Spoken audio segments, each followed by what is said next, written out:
Like this, and then this is my co-host Jason from Pest Center Outdoors. We're going to be Hello. going over some of the 15 C's of the bug out bags, which I'm going to try to acquire the contents of building one, which I'm going to be giving away from the Cheer County Flea Market, which is coming up a week from Saturday. So this is going to be an interesting thing. So I'm trying to find as many C's as I physically can for under $100. And if everything goes well, somebody's out there, one of you guys is going to win this. So I had a good omen today. you what? I had a good omen today. Hold on. Let me put you on my regular speakers so I can hear you. I had a good omen today. What's the good omen? Well, I was putting the onions in the ground today. Right? A doe passed me. That's cool. Just make sure they're not eating your onions. A big one. I actually got, give me a second here, good news on my tomato front. Guess how many tomatoes I have now? 5. Double it. 10. 10 seedlings. I'm going to wait to see which one becomes the dominant one and then pull the rest. Yeah. So how you doing, Daniel and Tiffany? Daniel, Tiffany, and Ground Fog. And I'm going to say hi to Molly. She may be there in the background. yeah, she's over on the other side. And Jenny's right there. Hi, Jenny. Hi. Ian's in his room. And Mac is around here, is in Jenny's lap. Ah. So Mac counts too, because he shows up on the live whether I want him to or not. Yeah, Cliff will be up shortly. He's probably still in the garden. I just got back here a few minutes ago. Some of the things that Jason and I were going over is the different versions. There's the AI version of what the 15 C's of survival are that goes in a bug out bag, as well as the ones that come from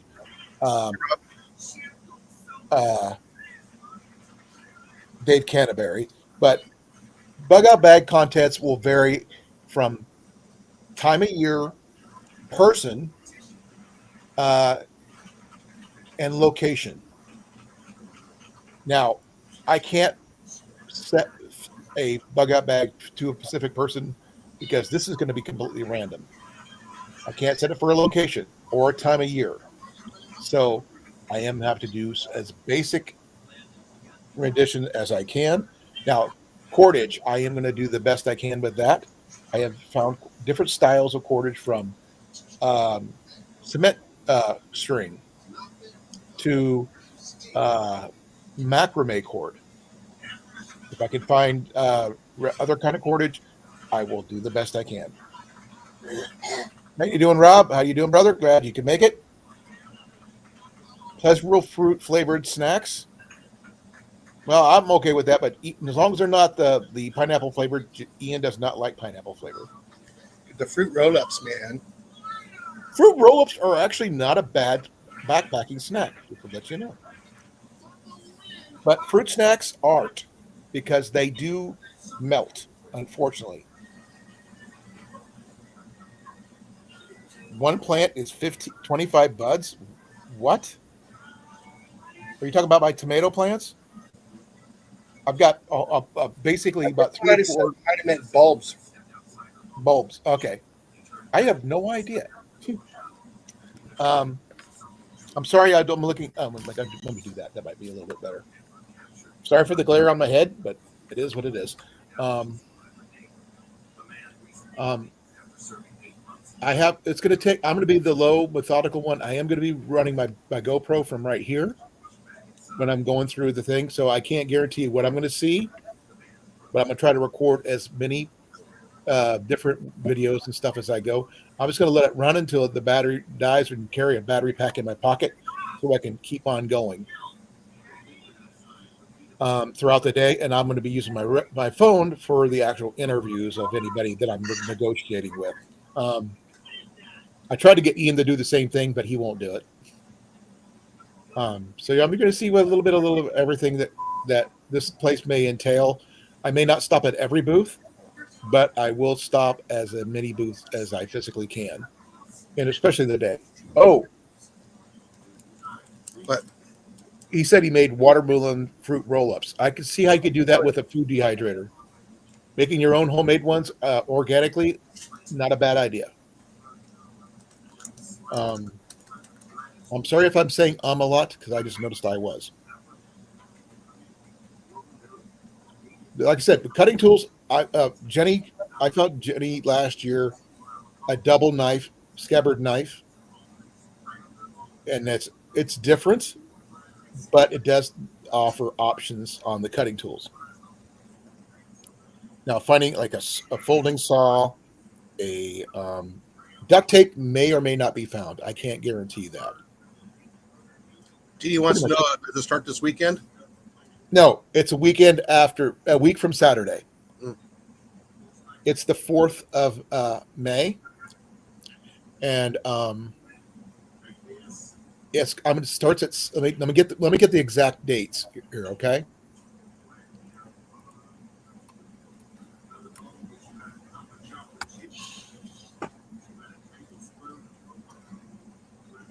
Okay, the exact time and dates.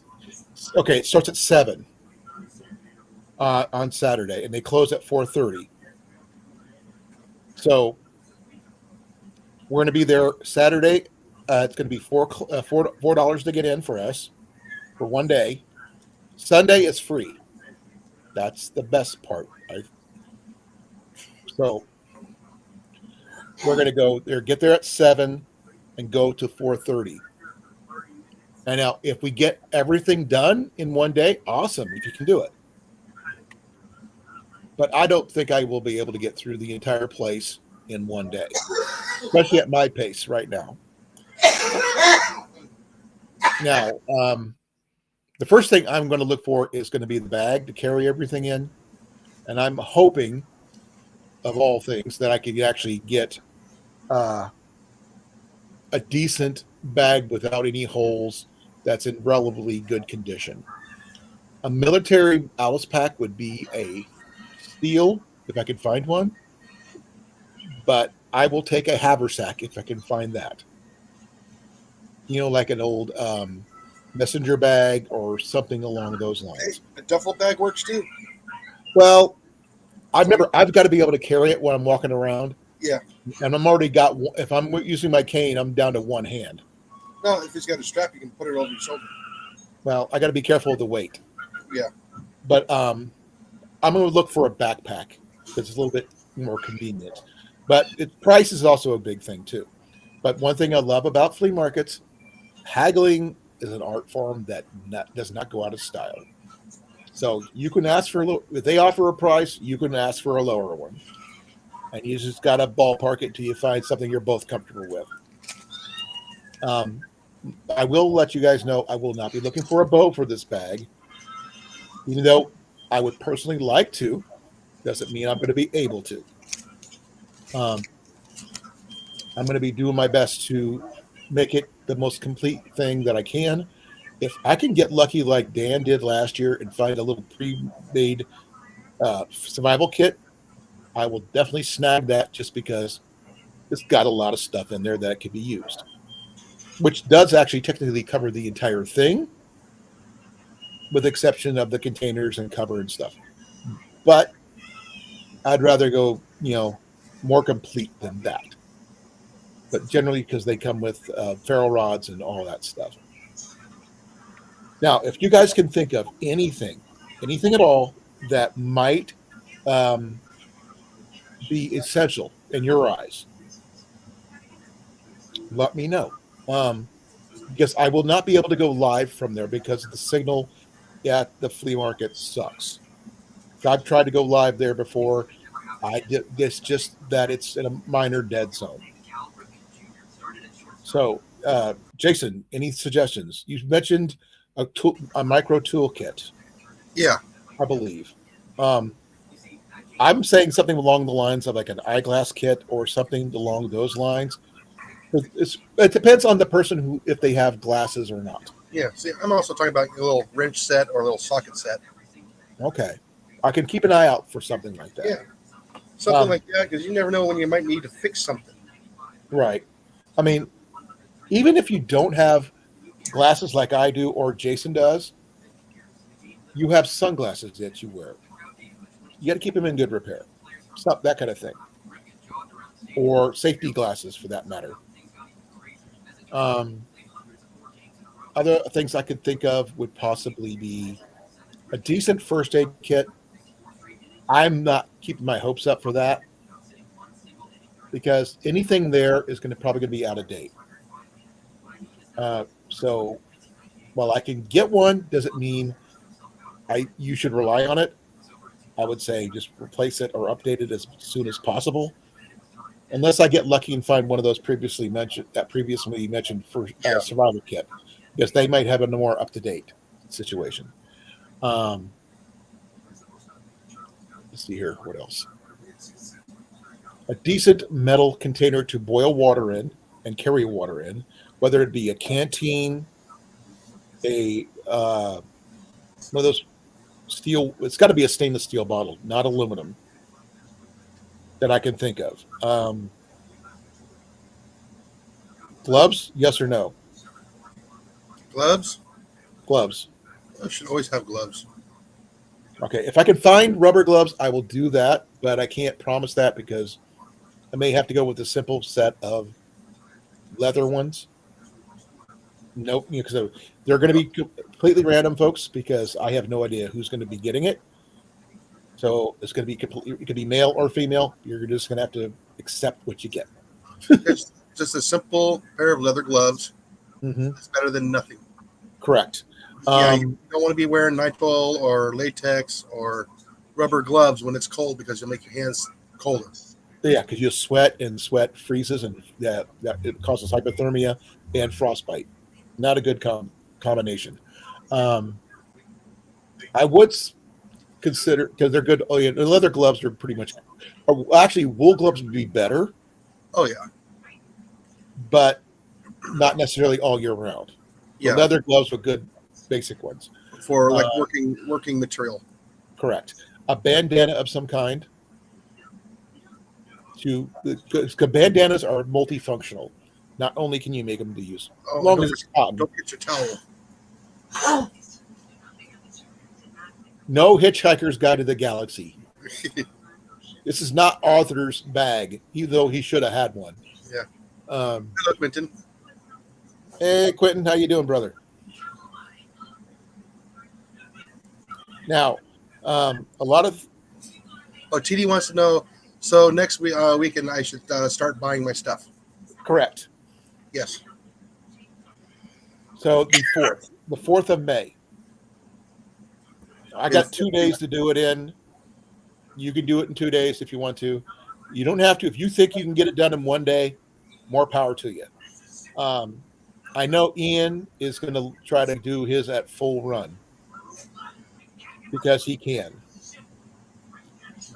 Jenny's going down there. I'm not sure what she's going to look for plants and stuff. If that's her goal for plants for the yard and stuff. So hers is a whole different thing she's doing. And if my sister shows up, who knows what my sister's going to look for. So that I can't say what they're doing. That's going to be a whole separate ballgame. But a decent bag, decent cordage, decent cutting tool, some kind of lighter or matches. Like I said last year, I talked about a jar of matches from my childhood that my grandma had. And I just down. What did you find? Strike Anywhere matches. Those are cool. Yep. Under $1. Those things are totally awesome, folks. And if you cover them up with nail polish, it waterproofs them to a point. Well, thank you, Quentin. Quentin's he did something, but he's green. That's cool. I think he's one of my subscribers, members, which is really totally awesome. Thank you. Let's see here. What else? Because can you guys think of anything else you might think I might be able to find? And what? Remember, I've got $100 budget. I mean, to get ideally I would get everything under $10. I can get 10 items for $10 each or less. That's ideally. Now, if I can do a combo kind of package deal, if anybody's watched American Pickers and how those guys would bundle, Oh yeah. I will do that. Now, remember, just because I have this bug out bag challenge doesn't mean I'm not looking for myself. So if you see me buy something on my channel that's not a part of the bug out bag, that's something I want for myself. Because if I don't buy it when I find it, I'm not getting it. I'm just my taxes are supposed to be in between now and then, so that's to give me a good chance to do that. A decent compass is probably going to be tough. So I may be looking for both military gear, Boy Scout gear, Girl Scout gear. Cracker Jacks. Say what? Cracker Jack compass. If I can find an old, I mean, those might be a little tougher because people know what those are worth now. Yeah, I know. Because they're actually worth some money, and they actually did work. The little bubble compasses are nice and everything like that, especially the little teeny ones you see like on watches and such. I've got one on my survival kit that I picked up from Temu, but it's not that great, It does work, sort of, but I'm not going to find a full-on military compass for really cheap. Yeah. So I'm going to try to do the best I can with the best of my ability. I do know there's one kid that sells paracord bracelets there. He is handicapped, and this is what he does to make money for himself. He does really good work. The only thing he doesn't do the metal ones. He does. Yeah. He used the plastic ones, but they're still decent bracelets. They are of the same quality that Cliff does.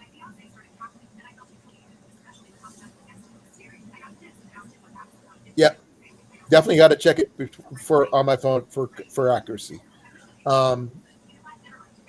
Communication is going to be key. I mean, I'm trying to stay to the C's as much as of the 15 C's as I can, because like I said, Dave Canterbury's got cutting tool, combustion device, cover, container, cordage, cotton bandanas, cargo tape, compass, sailcloth needle, and candling device. Might get lucky with some fat wood too. That would be a major score, along with maybe some flint. Because if I get some flint, if the lady who does the flint rocks and stuff, I usually get those for free when I talk to her. I mean, I get small chip stuff because she makes flint nap stuff, and I can get a couple decent chunks of flint from her. That's a major score, because whatever any decent steel knife I got, then you've got an additional combustion device with the back of your knife at the very least. Now, there is a blacksmith on site, but he is on the pricey side of things. So there's no way I'm going to get a decent steel striker made for any price under $100. So, well, not putting a big dent in the $100 that I have for this. Now, my matches would be really good if I could find strike anywhere matches. That would be the ideal.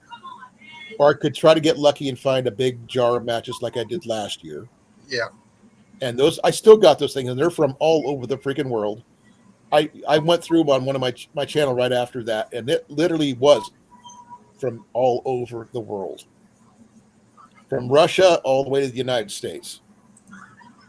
To Australia, Czechoslovakia, freaking everywhere. Whoever put those in that jar, they've been everywhere. Ooh. Cornfed just put out a video. Apparently, he had a good day of morel mushroom hunt. Well, good for him. Yeah.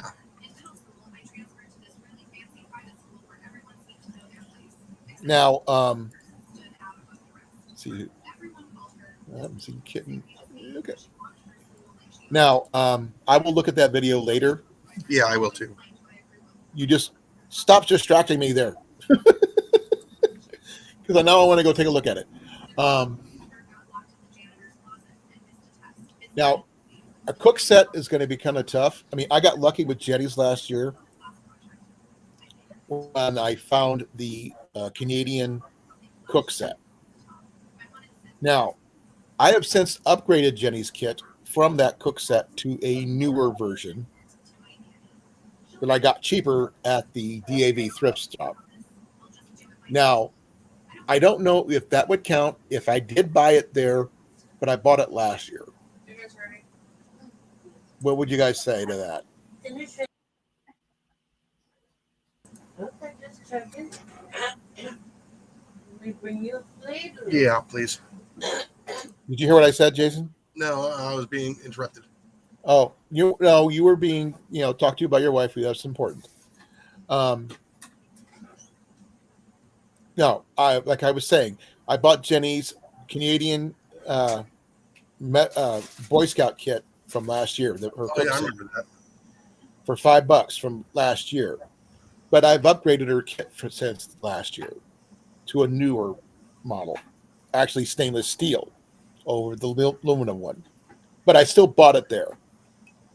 If I use that, can I do that, or is Sure, that against the challenge? Doesn't bother me.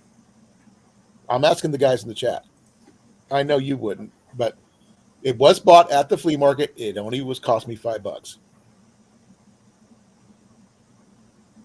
So that is an option that'll save me some time and money. I don't have to look for something like that. But her sleeping bag and everything is not in the thing altogether. I'm not even going to go there. I got lucky with both of those, and the fact that they're Canadian is, I don't know. I wasn't expecting to find Canada stuff like that in Iowa.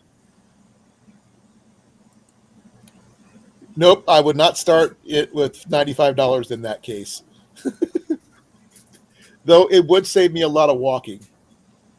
But because it comes with its own case, its own strap and everything. It's even got its own cup and pot and pan, and it's a pan and a plate and a cup and a pot. So it's got all that stuff. If you guys wanted to see that, I can show you real quick. For those people who did not know what it was. The one thing that it's really cool about it is the fact most Canadians that I've talked to, sorry, I'm going to be sitting up here. Give me a second here. Now I got myself thinking about it, and I got to see if I remember where I put it. Yeah. No, I cleaned up. I literally organized everything the other day, and I'm trying to remember where I placed it. And I'm looking right at it, which is great. Just got to grab it with my cane, and I'll be... Because it's from Mr. Camper, which is I'm not sure what brand that is, from Canada. It's basically just like an old school Boy Scout one. This one right here. It's nothing. I'm gonna hold myself big on this one. It's just this one right here, as you can see. Yeah, a little bit. It's from Summerlee Producer Limited, from Toronto, Canada. And as most people who's been a Boy Scout or a Girl Scout will know, this is a fairly standard kit from the day, back in the day. Now, the newer ones that they get out nowadays don't look anything like this. They're not made of aluminum anymore, I don't think. If anybody knows, let me know. Because I haven't seen a modern version of the Boy Scout ones, or the Scout ones, if you want to call them just straight that. See, it's got the plate, the pot, the pan, and the cup. And it hasn't not been used, so there is that. And you can't store stuff in it. Because that's what I did when I was doing all this. When I was a Boy Scout. Were you a Boy Scout, Jason? Yeah, that's where I used to carry my my fire starting kit. Yep. Because that's what combo kits are the best way to go. Best if that's what you can do.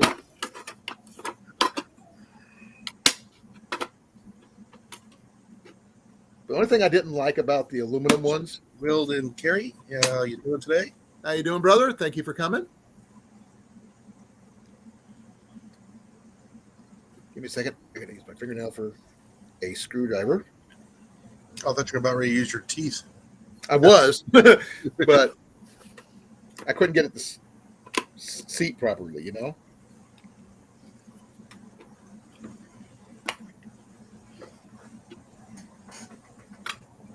It's just hard to do. Because it doesn't. That's one thing I've always didn't like about these, is that you couldn't get them seated 100% right the first time, and your stuff would slide out when it was in your pouches and stuff. Because right there it's completely seated properly, but this would barely grab it. But it does, like I said, it's a Mr. Camper. Oh, look, it came right off. Because when you have it seated properly, it doesn't sit right. Which is why I like the new stuff with the fiber straps and stuff.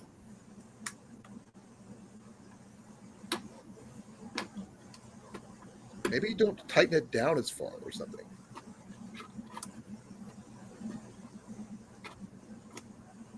I don't know. But if I add this one to my kit, the kit for the giveaway, somebody's going to be getting this, and you can do whatever you want with it.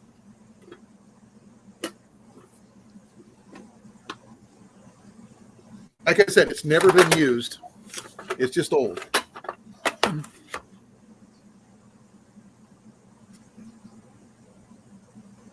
Thank you for coming, Wilden. I really appreciate it. Now, we're doing I'm going to try to do the 15 contain thing about building the bug out bag. I have no guarantees on what I'm going to find. I have no idea how long it's going to take me to build it. I don't know what the bag's going to entail. The only reason I'm showing this right now, because I picked this up last year for my wife, Jenny, but I had since upgraded her stuff. And the fact that this was purchased at the bug out bag location from last year for $5, I'm going to use this.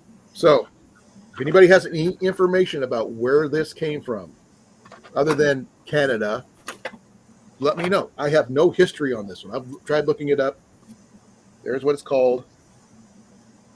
It is from Summerlee Producer Limited, Toronto, Canada. And yep. Let me know. You guys do that, because like I said, I'll probably be throwing that in there. That would probably save me at least a half an hour of walking time. But with my cane, I'm going to be doing the best I can as it is. Now, cutting tool, I'll still be looking for. Container, I'm not counting that as a container because I can't hold water in it, but I can boil water in it.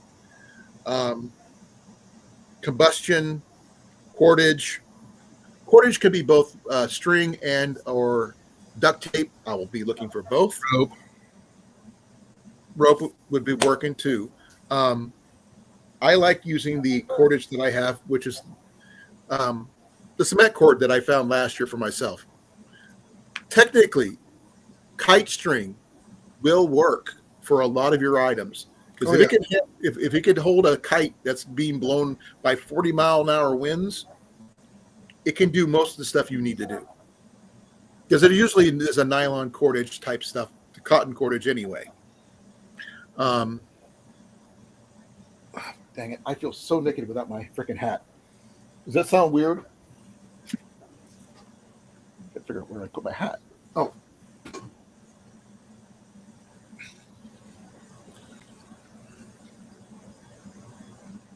There we go. I feel better now. I felt naked without it. Let's see here. Now, I will try to look for things that I could use, have more than one use.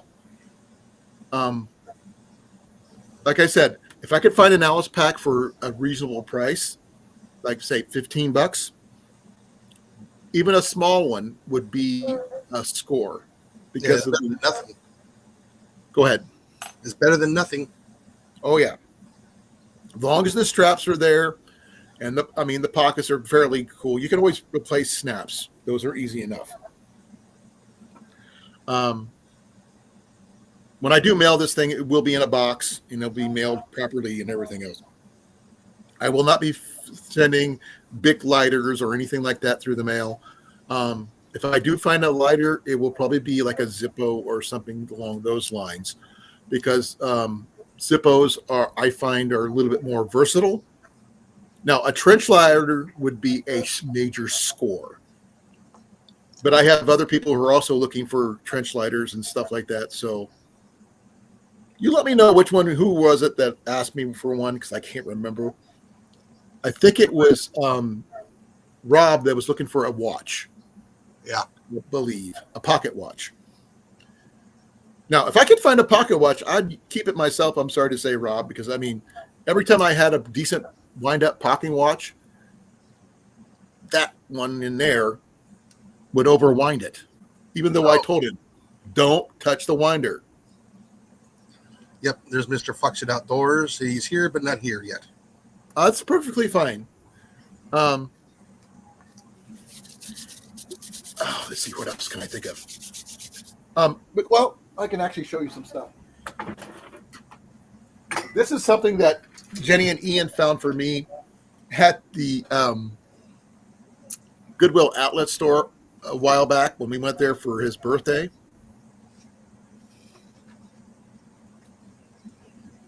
Magnifying glass. Yeah, this is the biggest one, like you see for looking for if you're going to do a cosplay for any of the Scooby Gang, Sherlock Holmes, Scooby Gang, that kind of thing. That would be ideal. But also, if anybody knows that you could use this for starting fires, there's that too. Oh, and getting rid of ants too. That's the same thing. Now, I do have an alternative one in here somewhere. Give me a second. Is that it? Yeah. Which is this one. It doesn't look like much, does it? Uh-oh. Mm-hmm. Look at that. Protects it from getting scratched. Well, here it's got a bonus. Got a light? I think it's got a light. Let's see if I got my batteries in here. It's got batteries, and I'm not sure if it's going to work. It's not working at the moment. But it's a pop out magnifying light. Now, check the mailbox. Shoot. I like this because it protects it from being scratched up and damaged, and just pop it up like that. And it's got a fairly decent magnification. I think that's kind of cool. Now, finding a decent set of like a book of matches, like say even these little cheapy ones like these right here. These aren't the waterproof kind, mind you. These are just generic wood matches. Things like this will be on my list to look for, because you'd be surprised how many people decide to throw those kind of things out, as well as stuff like this is from a broken flashlight. That magnifying flashlight would work just as well. This would be good for combustion. I have been able to smolder some char cloth with this. Anything like that, even a broken flashlight that has one of these, is a good find. And I will be looking through the trash can, folks. So I'm not afraid to dig if I need to. Unless there's half-eaten nachos. No, I'm not going to be doing that. You'd be surprised how many people throw stuff away because they think it's broken. Especially on the last day. Well, even then, if they decided, I bought it, and it's like, maybe it's not as good as I thought it was. I will probably be looking for some kind of fishing gear, whether that will be a roll of fishing line and a hook and sinker setup. That would be I would call that a C of my own, which is calories. Anything that allow you to acquire calories. I know you can do it with foraging, and I know you can do it with hunting and trapping and stuff. But to me, the easiest one, no matter if you're near water anywhere, is fishing. Now, you're not going to be able to catch the biggest fish with these, but something like along those lines, or even an old cheesy tackle box with the little teeny little small ones, with all the mixture, little lures and jigs or whatever, would be something better than nothing type situation. Yeah, if you can pick up a trap like a Duke 2.5, 3 or 5, like $5.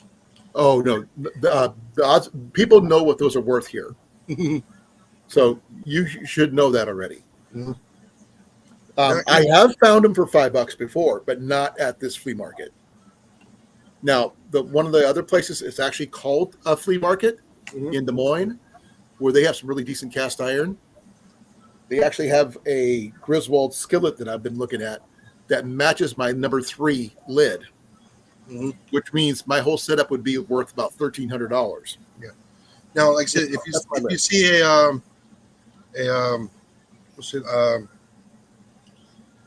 the S110s, grab one of those. Those are the body grip traps. Grab it. Those are the square ones, right? Yeah, the little square ones, the little round ones. The little square ones are better. I know there's ones that go like this, and they snap together like that. Yeah, and there's the round ones. Yeah, like the half round ones. And there's the leg traps, which is the other ones. I don't know. Yeah. Those Conabears, I believe they're called. The Conabears are going to be the body grip. Yeah. I know what they are, but I haven't seen the square ones in years because people know what they're worth. My uncle was a trapper. I know. I've seen him. Yeah, because that one there can get you squirrels. Well, so could a rat trap, technically. Yeah. So if whoever gets it finds a rat trap in there, that's what it's for. Yeah. You'll have better luck with an S110 because you can put it on a branch at a 45-degree angle going up a tree. And set it up on there and a little bit of bait in there. Squirrels like to run up something that's 45 degrees up a tree instead of going straight up a tree. Oh no! But here's one good thing about the wooden rat traps: if you drill a hole in it, you can attach it to any tree. Oh yeah, on any angle. And if you have a little bit of peanut butter, you're in like Flynn. Yes, it may be kind of sound like kind of. I'm not sure what the word is that that they will eat nuts. They like peanut butter, folks. Trust me, they do. That's because this guy makes a joke to Ajax all the time about covering himself in peanut butter. Yeah. Thought I might bring that up and make you laugh. It's been 3 years and he hasn't done it. Well, what if he says you do it first? I would do it. That would be so sticky. I'm just thinking all that. I just went down to Goodwill and grab, a cheap long sleeve shirt and cheap pants. Something I could just throw away. You throw it on the clothes, not yourself. Uh-huh. Okay. I couldn't do that, but more power to you. I do have some. Where was it? Where did I put it? Oh. I do have some of this. Sunflower butter. Yeah. Not quite the same thing, but it works. But I can eat this, though, without messing up my stomach. But the thing is, peanuts don't agree with me. They're not as bad as regular tree nuts, but they do not agree with my stomach. Even though I love them, it does not love me back. If you get popcorn with it, yeah, it'll be wonderful. Now, actually, I actually have, that little kernel of corn that's dried corn. Yeah. They will eat that. Uh-huh. So if I happen to see a kernel of corn that they have like in a decoration or whatever, like say for a Thanksgiving setup, I would buy the thing and use that in traps for something like that because that is dried corn and they will eat that. A lot of things will actually. Um, you just got to think outside the box. So does I deer, don't trap too much. raccoon, and beaver. Well, I'm not planning on doing beaver. Yeah. Because I don't know where this is going, and I don't want to transport a lot of food through the mail. I do got to follow the rules. So no fuel of any kind, no food, nothing like that. So I will see what I can find. If I get lucky and find a trap, that's going to be great. But it's got to be within my budget. Yeah. Now, Well, you might put one of those leaf spring. say it again. One of those leaf spring footholds. Oh, I've seen those, but I don't. The thing is, I've not seen one at this particular one. But then again, I was not looking for traps because those were a little bit generally priced higher than my budget will allow. Now, if I could find a wool blanket or a sleeping bag, I'm going to be lucky. If I could find a tent, that would be the ideal. I mean, the last time I went to this flea market, I picked up a battle box. What is it called?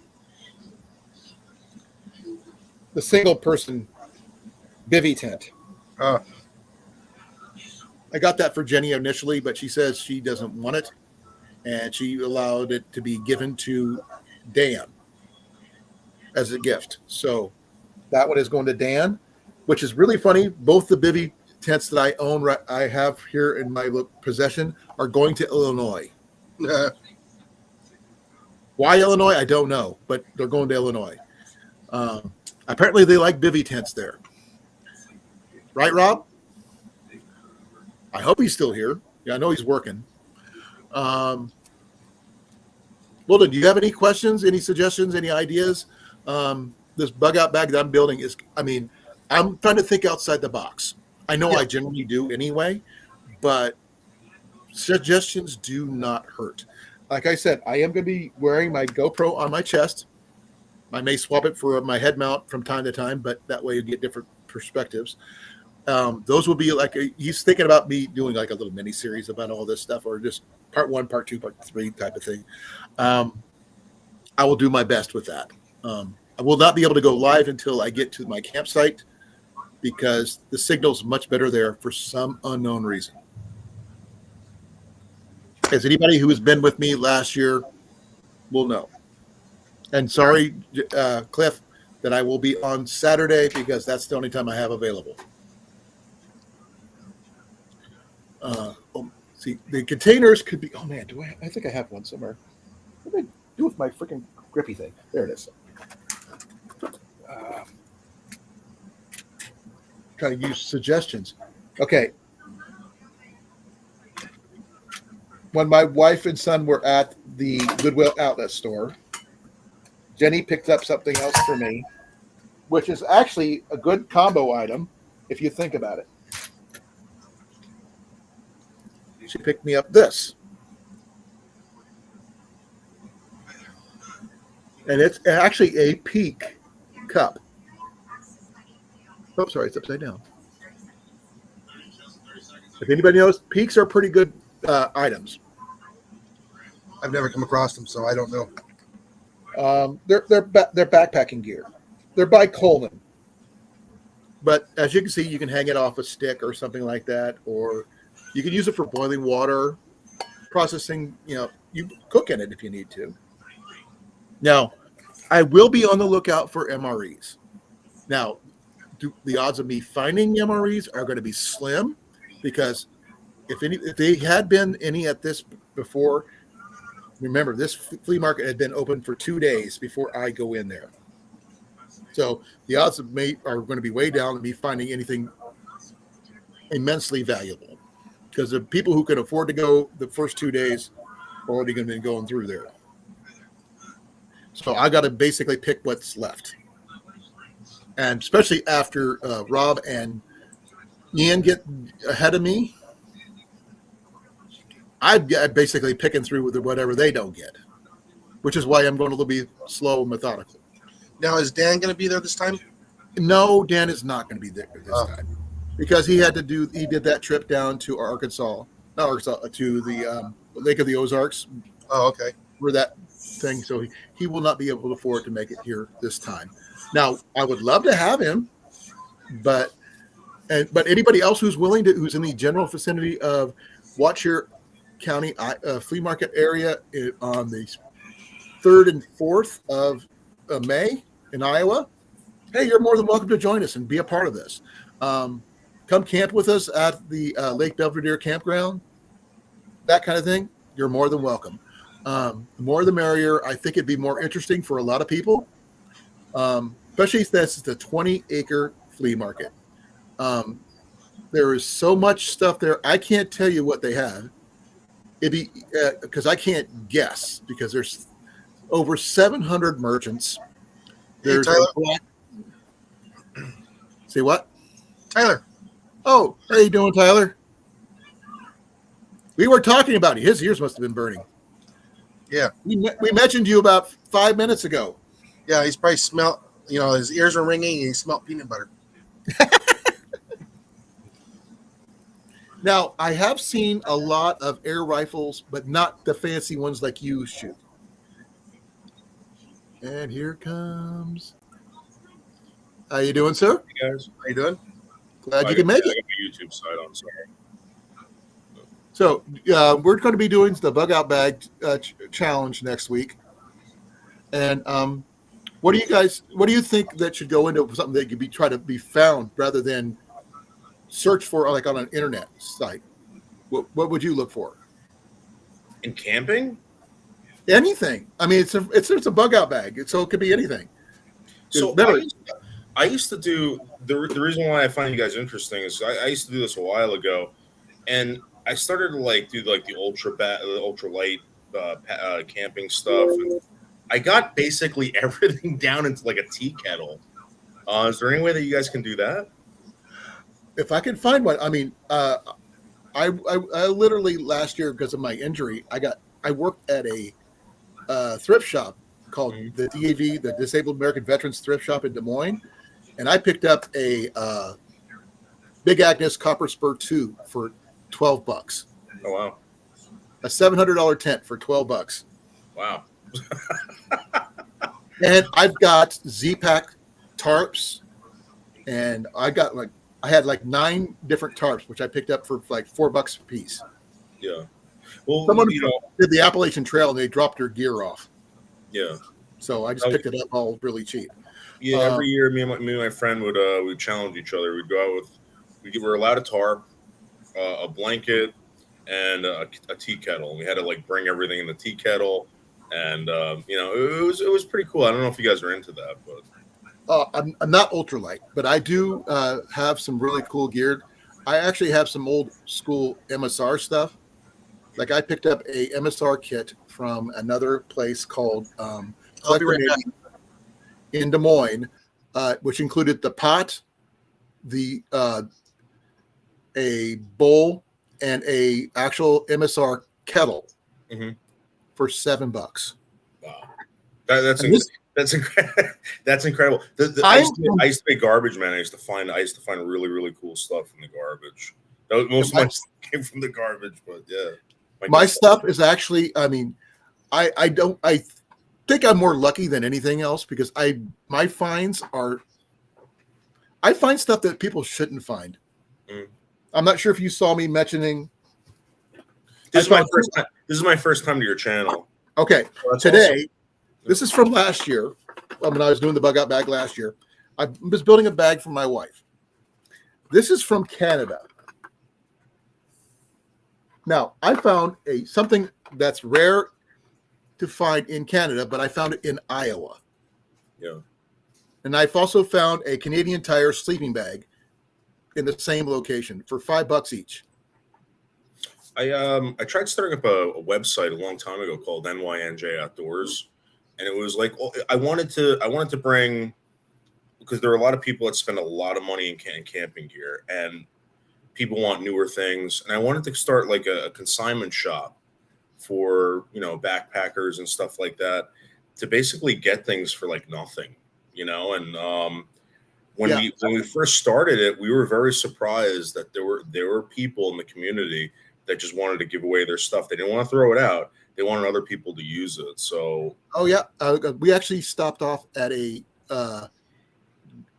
I guess I would call it a storage unit sale, which is like a garage sale here in town on last Saturday, and my son picked up a MSR Whisper Light International for $20. yeah, it's crazy. I just went to we have a Campmore up here, and the prices I haven't been to there. a Campmore in years. I can't shop there anymore. I can't afford it. You walk in, you walk out. It's like, it's insane. So, do you mind if I smoke a cigarette? The channel doesn't like it because I'll camp I am down. monetized. Yeah. But if you keep it off like that, that's fine. All right. Jason smokes too, so as long as you don't show it on the screen, I'm okay with that. Yeah, some people. I just recently realized this. I've been doing this for like 6 years, and it's weird. You go to some channels and they're like, "What are you doing?" I'm like, "I'm smoking a cigarette." And some people, they freak out about it. Actually, it's the algorithm that gets me, not the. I'm the non-smoker. I've heard that. Do you really believe that? Yes, Wow. All right. drinking and smoking, cussing. Right. Because I try to keep my site's not strictly for adults. I Okay. do have some kids get in here and they talk and they're part of my community, and Okay. from 12 on up, and we all talk about the same kind of thing. I've been backpacking since 2015 officially. I started after I had a stent put in my heart because I needed to get active, and I started finding the best gear I could afford. And I started out with that MSR kit for $7, and it came with a little Scotch-Brite sponge scrubber and some Camp Suds, little 2-ounce bottle of Camp Suds, and the gripper and everything. I mean, I just thought, oh, I was so freaking lucky. And I think I was more than lucky because the way I got it. And I keep on looking for the best possible gear that I can get, and I always upgrade when I can. What do you think about like military surplus? Have you been to any? Like, I'm a 16-year veteran of the military, so yes, I love military surplus. Mhm. I actually have my bushcraft gear in a GP medium Alice pack right now, and I have, amongst the finds that I found for also $10, was a Light Fighter 1 tent, military tent. So you know how expensive those things are, and I picked that up for $10 as well. I didn't know what I had when I bought it. I just bought it because someone said, "Oh, there's a tent here, snag," and then I did my research afterwards. But those are the kind of things I'm going to be looking for when I'm at this flea market building this bag, which I'm going to be giving it away to somebody in my chat, my family members out here. Okay, they're not just my followers; this is my freaking family, and I will fight to the death for you guys. And thank you for being here, though, David. I really appreciate it. How did you get into this kind of thing, backpacking and stuff? So in my early 20s, I had a friend who was recovering from a neck injury. Actually, we used to do this rock scramble every Sunday morning, and I started getting into backpacking, camping, and stuff like that. Then I got sciatica. My dad had that, so Yeah. I completely. I suffer now- from that too. The pack is like the worst thing, and it's either ultralight or nothing, man. So Well, I mean, I've upgraded my pack 4 times since I started doing all this, and my last pack before this one I've got now, I've got a Kelty now that I like. I had a Ascend from Bass Pro, and that was the last pack I bought new. I found out that the ones I find used are technically better somehow. Don't ask me why. They just seem to be better. And I paid less for it. What do you think? What do you think about those tents now that are like mylar lined? It seems I don't know if it's mylar, but like now they have these new tents, the Gore-Tex lined, mylar lined, and it seems like it's for winter camping. You know? I think that's the tents got to breathe. I'm sorry. Yeah. Anything that's mylar or that kind of coated type of thing. If you're doing that kind of, if you're doing like the Appalachian Trail or anything like that, where you're going to be transitioning seasons, Yeah. I could see where that would be a necessary thing. Even my Light Fighter 1 is not technically a 4-season tent, but it can be with the right liner with it. But I would not necessarily need one, something like that, because I mean, with a lot of coverage, you can make any tent work. Just gonna be cold. That's what I always thought. But like, I was always interested in the like you were saying, the military surplus, the Marine Corps, I think it's the Gore-Tex line backpack. But I heard those are really bad. They're not that great. I haven't looked at the Marine stuff. My dad was a Marine, but I was Army Air Force. In a bit. Jason, this is David. He's new. Hey guys, how are you? Hello, David. I was assuming that was weld and carry. Nope. Ooh. I don't think it is it? What's your channel name, David? David Boldo Podcast. Okay. Like I said, he's new. Thank you for coming, though. I really appreciate it. Yep. Because I didn't see him in the chat, so I assumed that it was weld and carry. No. He does more pocket carry, not folders and stuff like that.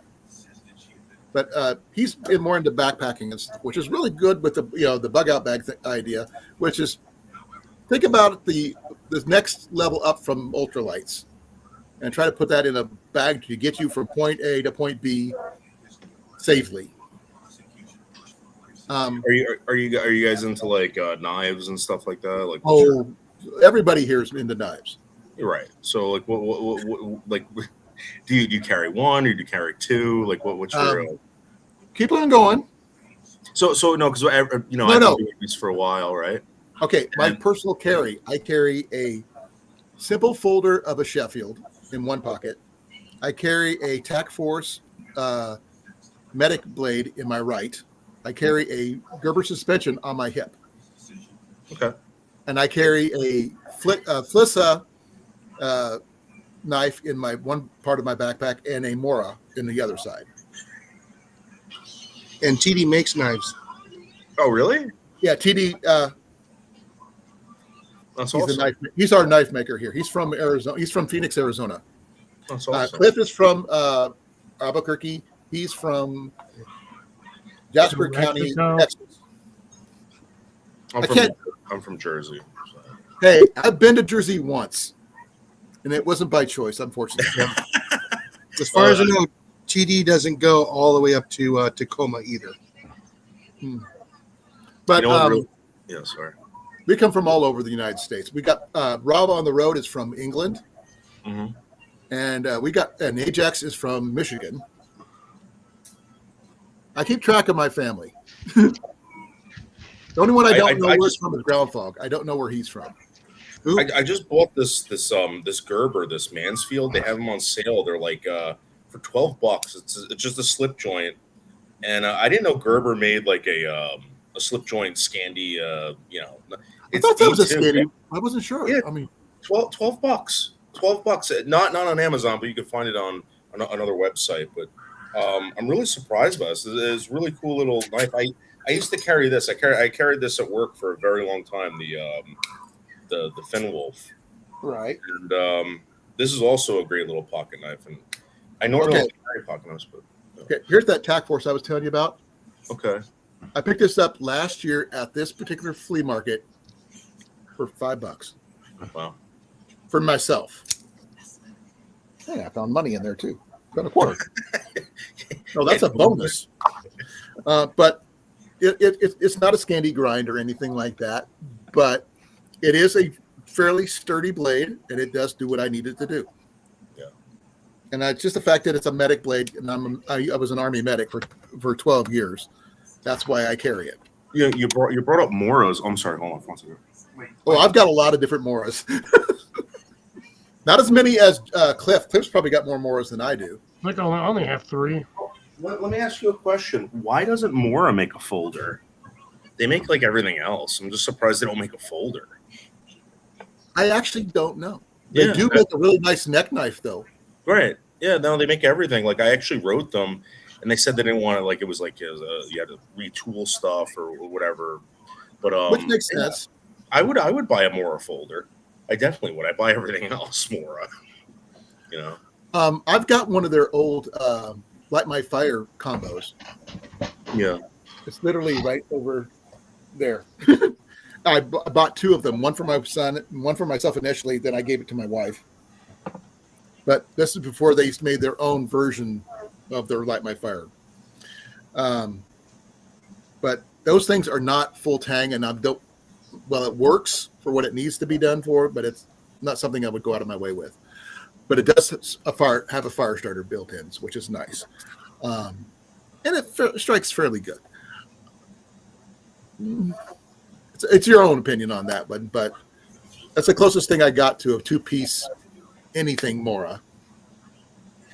I initially had my first Mora was I think it was a P1 carving knife with a wood handle until somebody stole it, my bug out bag, and I had to restart from scratch. Sorry. Trying to keep on track here. Cliff, got any questions, suggestions? What are you doing? What? Looks like he's grabbing Jason. Can't make it even worse.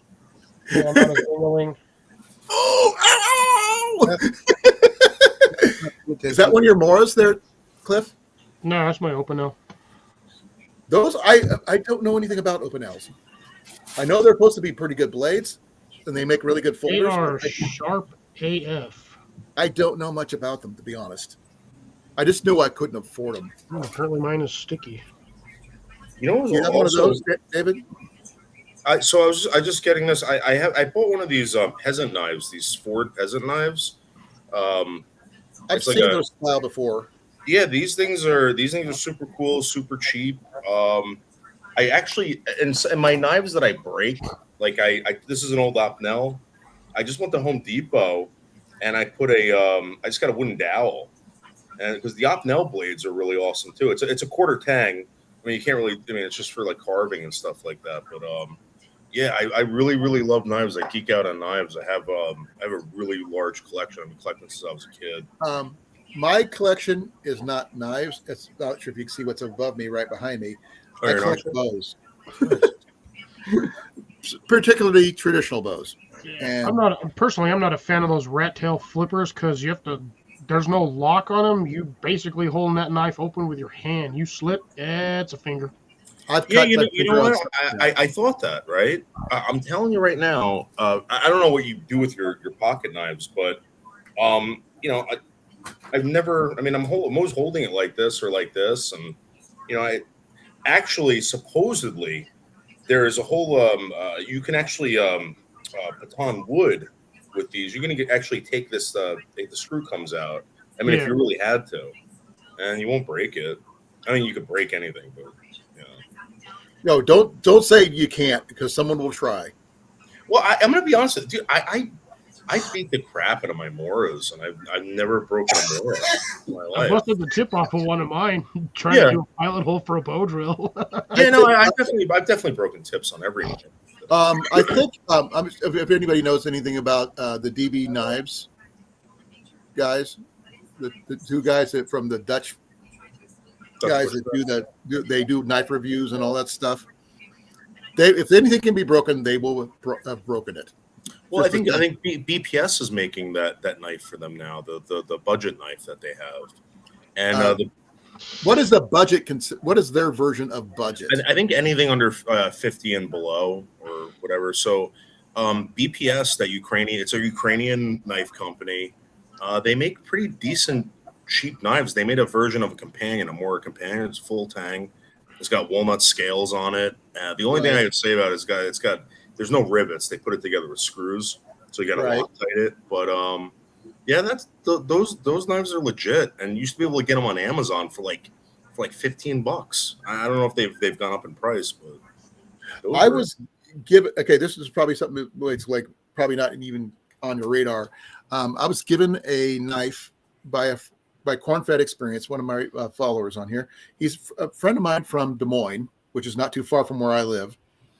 And I gave him some stuff because his entire bug out bag and truck got stolen. wow. Yeah, he got his truck back, but not his bug out bag, which he won at a giveaway that we did at a gathering 2 years ago. Mm-hmm. We all built it. Everybody who went to this gathering, we had, I think, probably over $2,000 worth of stuff in this bag, I think. And somebody stole the freaking bag. I'm thinking it was drug addicts, but I don't know. But I gave him some stuff to help replace his stuff that he lost. Like I gave him a decent flint and steel striker and one of my extra tarps that I had that I picked up. Nice full-on Ridgeline tarps. Not your cheesy little teeny Walmart style, but a big, decent one. And he gave me a Flissa knife from Amazon. And it's very much in the Morris style with micarta handles. It's beautiful little knife. Very close to the Morris style. But those things are like $25. And I've never seen a decent knife like that for that price range in a while. Yeah, it's weird. I was actually I go on other knife forums. And I just find it strange. Like in the United States, you can't find like a budget blade in like $10.95 or anything like that for under $50. It's really weird. Like $10.95 used to be like the standard for everything, and now if you want a $10.95 like pocket knife or anything like, you gotta pay like big bucks. Well, this one right here is The highlight. That was my favorite. This one's $9.95 right here. Love this thing. Yeah, that thing's awesome. The Tylite. I used to have the 9-inch one. It was a friggin' joke, dude. I bought the Raja too. That thing's a joke too. But I have that's never sharpened legit. this blade. I have cut wire with it. Yeah. I almost cut a nail with it because I was using it for something that I shouldn't have been using it with. But the only thing that I'm mad about is I lost one of the screws. Yeah. I'm missing the top screw for the pocket clip. But this thing has worn out so many pants pockets. Yeah. Because of the like that. freaking tension on this, Yeah. like cold steel molded freaking clip lock. It's an AUS 10, right? Huh? The blade's an AUS 10. It's a stainless, right? Because the AUS 10 that they had was pretty good back in the day. I don't know how old that one is. It looks pretty old. Well, here's the I was Flissa. 16. I'm 40. What about Jesus Christ? 44.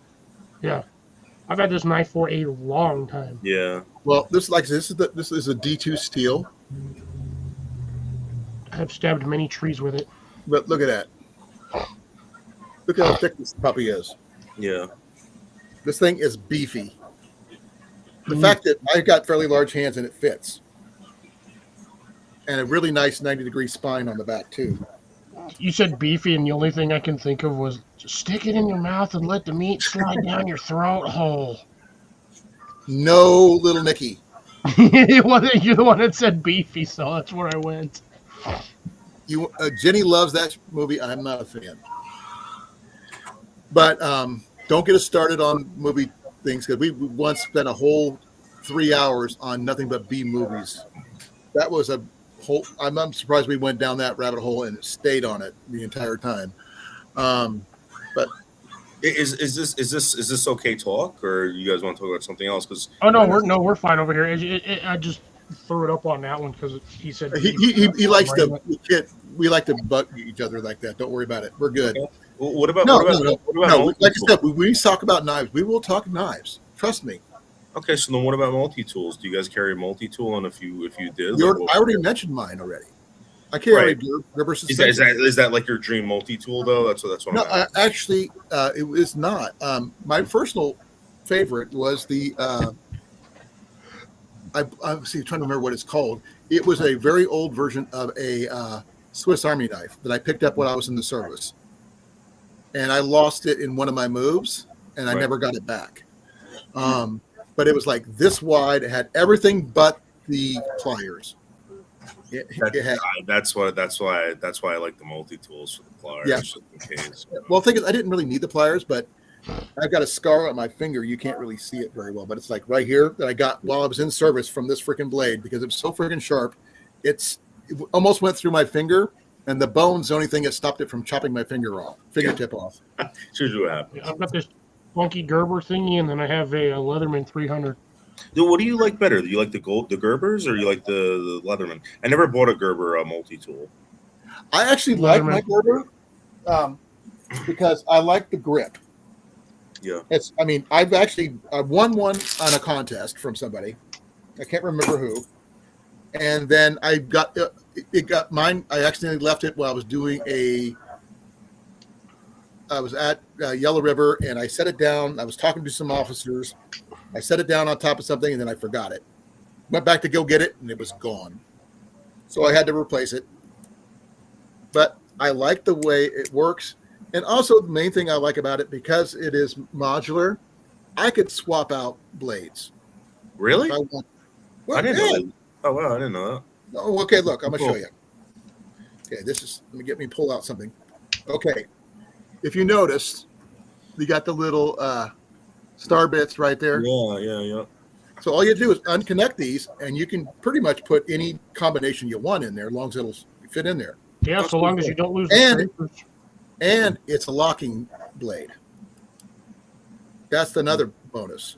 Everything's locking. This has got scissors. It's got it's got a Scissors. Huh? Somebody say scissors. I got scissors. Scissors. That's They're not the the one thing greatest that I like scissors, about but they the are Leatherman is, depending on the version you get, when the blade locks out, because you can't do it with the Gerber because all the stuff is on the inside.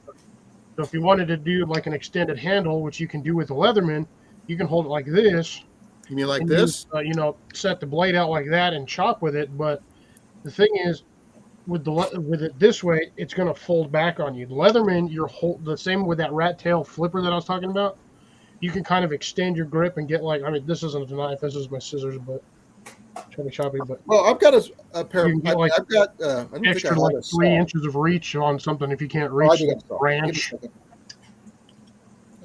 Give me a second here. The only thing I do like about the Gerber is that you can change out these. Well, here's my saw right here. That is the shortest saw I've ever seen on a knife. Yeah, but look, I can stretch it all the way out. Yeah, see, that's what I'm talking about. Yeah, you get that handle on there, and you can get an extra couple of inches.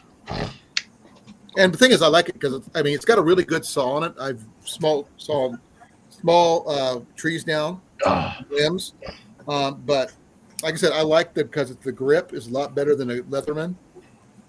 It doesn't hurt my hand, and it fits my hand. On top of that, yeah, the Gerber's got a I nice paid handle on it. $33 to play for this. $33. I have used had to carry a Wingman. The Wingman I thought was like pretty decent. I did have to replace the sheath for it because it comes with a cheesy nylon sheath, which really sucks. Yeah. Most of them do, unless they're high-end knives. Well, the thing is, I replaced it with a Night Eyes sheath, and which is really great because I can clip it on, take it off, whatever, but it fits in here. Well, actually, once we get into this, set up right. I'm trying to figure out how many knives or I can rotate it in the sheet. Doesn't matter; it won't fall out. Shelf with a dog on it. But that's things you got to make sure you keep track of. But yeah, I really like that Wingman because it was a smaller version of the Leathermans. It came with a pocket clip. I used to carry it at work all the time, but there's something else that I carry at work, which I don't know why. These Wenger and Victorinox started making these. These were, the reason why I carry it at work, it's got this gut hook in it, and I work at the VA, so I have to pick open locks sometimes. This thing's the best thing. So between the door, you can pop open the locks with these. well, I'm gonna say thank you for your service, David. Oh no, I never served. I just worked there. I know the fact is you're working with the veterans is enough for me because I'm a vet myself. Yeah, but the the saw on these is really. Oh, my original saw with my my Swiss Army knife that I had was really beefy too. I really loved it. I just was really sad when I lost it. Yeah, I carried that thing for like 20 years before I lost it. Have you ever looked at the Victorinox multi tools? Those things are like you got to be rich to own one. Oh, yeah, yeah. them things are stupid expensive. Have you seen the Yeah, ultimate I know. one they have? They look nice. The ultimate What's one. it? They have one that's like freaking this big. Oh, the joke. The one that has every freaking blade they own. Yeah, also has like 5 pairs of scissors, like 3 corkscrews, like 8 pairs of tweezers. 7 toothpicks. Yeah, I've seen that they have that listed. It's just in a glass box, and that thing is like a foot wide. I'm like, It's considered the world's largest pocket knife. But you can't carry it though. I don't know what happened. Oh, there's Jason. Yeah. oh, Welcome back. good lord, he's alive. This is the saw I prefer to carry. Which one is that? This is the Tough Built. Oh, it looks Okay. like a Fiskars or something. That's pretty cool. Yeah. What's nice is I can change the blades. Ian's got something like that, and I don't like those. Now, see, what I can also do is I can take an old blade, I can sharpen it into a knife. Yeah. Well, it's not that thick of a blade, though. That's the only thing it's bad about. Oh, this thing's pretty thick blade. Those are like How thick is small it? blades. I like mine is not the common choice for a folding saw for my backpack. I actually have a Black & Decker. I almost grabbed a Swiss Tech today at Walmart for like $30. Those are I have not. I've been looking at those.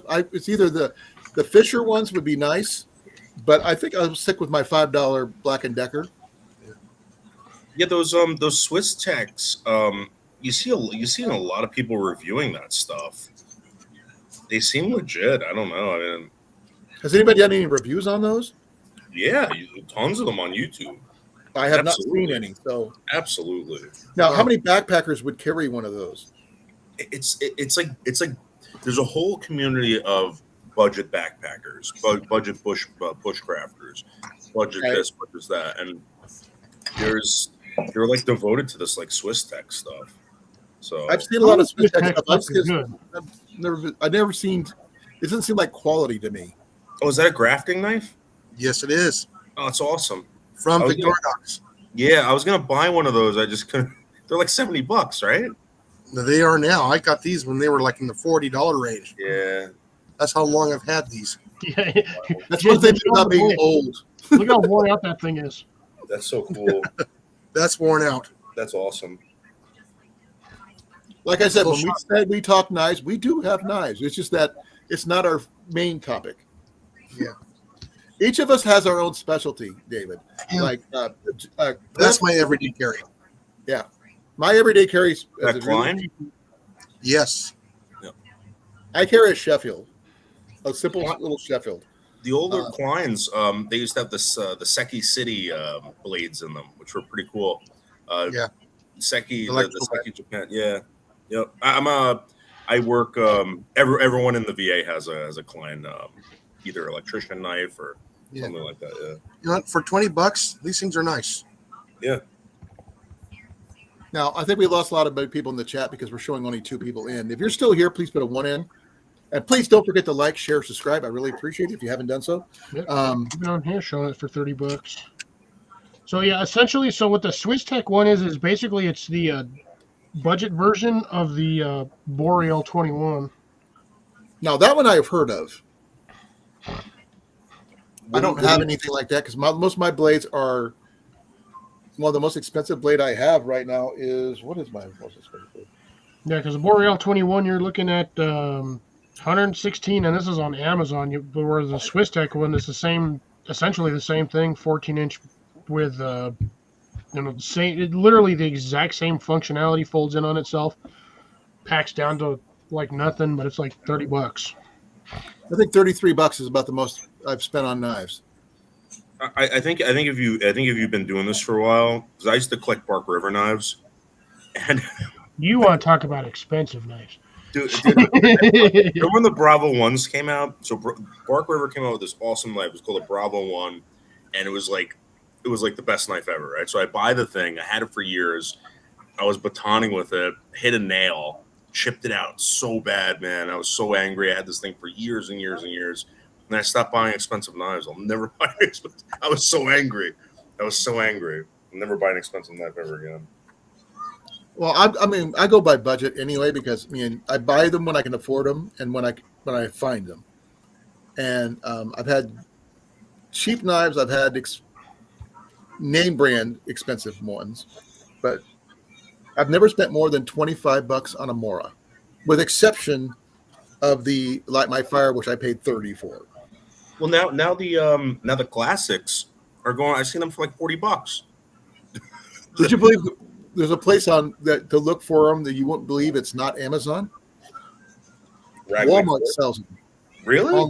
Online. Really? You got to look online at Walmart. They will sell Moras.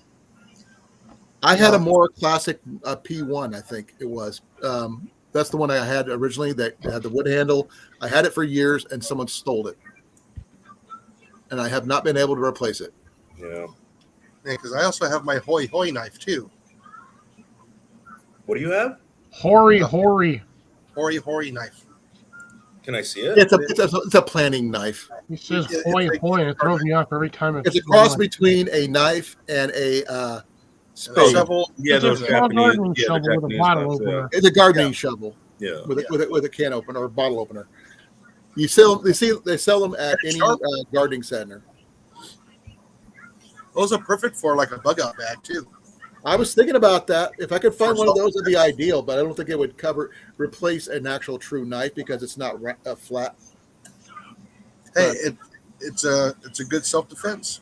It is a self defense, and you could use it for digging your cat holes if you need to. And I'm sure that David's and I have probably dug a lot of those. I used to carry around that Spetsnaz shovel for a while. The cold steel one. That thing was dangerous, man. You can use it as an axe. You can use it as whatever. But axe, hammer, shovel, throwing Cold axe. steel versions, but same thing basically. Yeah. But it got Zach through that alone, and he won it. So that's all that matters. Yeah, well, it's easy to do. I mean, when you got a 2-foot shovel, That doubles as an axe. doubles as an axe, doubles as a hammer. You use it as a throwing axe. I mean, you really got bored, you could put a longer handle on it, and because I mean that's all those handles were. They were just like pressed in there. Yeah, you take them out with screws. That was a good deal, man. Those things were going for like $15. I used to see them as low as $10. Back in the day. I've seen somebody actually use one of those things as a paddle in their kayak once when their paddle broke. I believe it. Just need enough to move water. It's all that matters. Like I Now, said, I'm not sure if I would carry one on the trail though. They were a little heavy. I mean, I've got a hatchet that I carry, but I paid no more than $10 for it. So I am very partial to my full-size Colan's axe, just because of the name. I'd rather have one of those on the trail versus one of them. There it is. That's the Hori knife. Yeah. And it's funny beveled. See, that is sharp there too. Like I said, it's a good size. It's good for cutting roots if you want to need roots for like cordage or something. If you want to dig up some earthworms or some fish bait, I'd rather use this than my good knife. Oh, is that who makes that? This was actually from Corona. Corona makes them. Fiskars makes them. A lot of different places make them. Yeah. But I got the one that's got the heavy duty plastic handle. Mm-hmm. It's heavy. It's not light. Obviously, you use it a lot, or I do. I was actually using it in the garden today. Yeah. Let's see here. Who else makes one? Fiskars makes one for like $27.99. Yeah. What's that gardening website? I have no idea. Fiskars used to be a cool company. Now they're like making some like weird stuff, like weird weird gardening tools. You know, I went to Home Depot the other day. I was like, "What is this thing? Looks like a sickle hatchet." And Yeah. yeah. I am not a fan of Fiskars. Well, I really don't have a problem with it for my personal uses, but and that's just me. I've never really had a bad experience with a Fiskars product. yeah, when they came out with that that polymer hatchet, I thought it was a joke. I still have mine. I still use it. I beat the Oh, crap- the Skax. yeah, I think Like Gerber was the Skax originally. Winter Skax 13. I have the miniature hatchet, and I had the Gerber was making it at one, or Gerber put their name on it at one point. I forgot how big it was, but it was like kind of like a maul. They make mauls. They're all polymer handles and stuff. No, I don't have anything from Fiskars, unfortunately. I was originally thinking about the folding saw because I couldn't afford the high end folding saws at all. Yeah, spend the money on the Corona. I'm actually happy with my Black and Decker for some reason. It literally cut a 6-inch tree limb with no issues, no binding, Yeah, and it cuts on the pull as well as the push, and it just does everything I need it to do. and you could switch out blades in that Black and Decker, right? Like you could No, use. I can't. Oh, Yeah. But it is a plastic handle. It does fold into the thing and lock in. It is a locking blade, so that helps. It's like it was a $5 bin find, wow. and I got lucky, and it works for me. Now, is it going to last me forever? Probably not, but it'll get me by until I find another one. I don't try to look for stuff. Generally, I just let it find me, and I get it as cheap as I can physically get it. And I've found. Okay, a Pathfinder water bottle, brand new, for $3 at a Goodwill. Oh wow. Yeah, it's. I think it's more luck than skill, but I just happen to be in the right place at the right time. Was it even used? Because I feel like a lot of that Pathfinder stuff is just like people buy it, they just maybe use it once or something. No, I think some guy bought it. Either he died or his wife got mad at him and donated it. Yeah. I actually let me show you something. I have do you remember when Dave Canterbury put out the Pathfinder knife with blind horse knives? Yeah. I remember that. Yeah, Dude, I have the original one. Check this out. I could never afford those, so I don't buy knives that much. Like I said, I'm more of a bow guy. I just gotta find it. Now, Cliff, I think you got more knives than I do, but I know Ian's got more than me by double or triple. I know you're here, Cliff. I know. I'm just throwing a movie in there just to see what's going on because according to YouTube site, there's only like one person watching. That's what I could see on the Talk Studio side. I could see a little eyeball with one person showing. Ain't nobody here but us cows. It wouldn't be the first time. I'm still going to be looking for everything I can for my $30, my $100 though. I am going to not look for a mess kit because I'm going to throw in the one I bought last year because I need to, pass it on to somebody who could actually use it. I only paid $5 for it there anyway. So that just saves me one thing I don't have to look for. So it does count. It was bought there. Just not this year.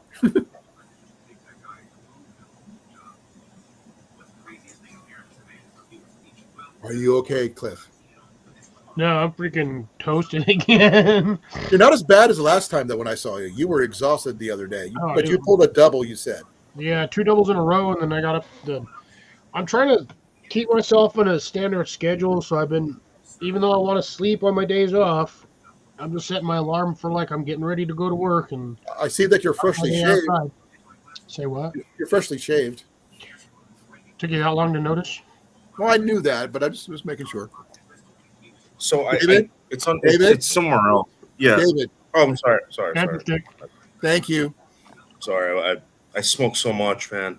I forget that I'm smoking. I lost my mom to smoking, Yeah, I'm sorry. Yeah. lung cancer.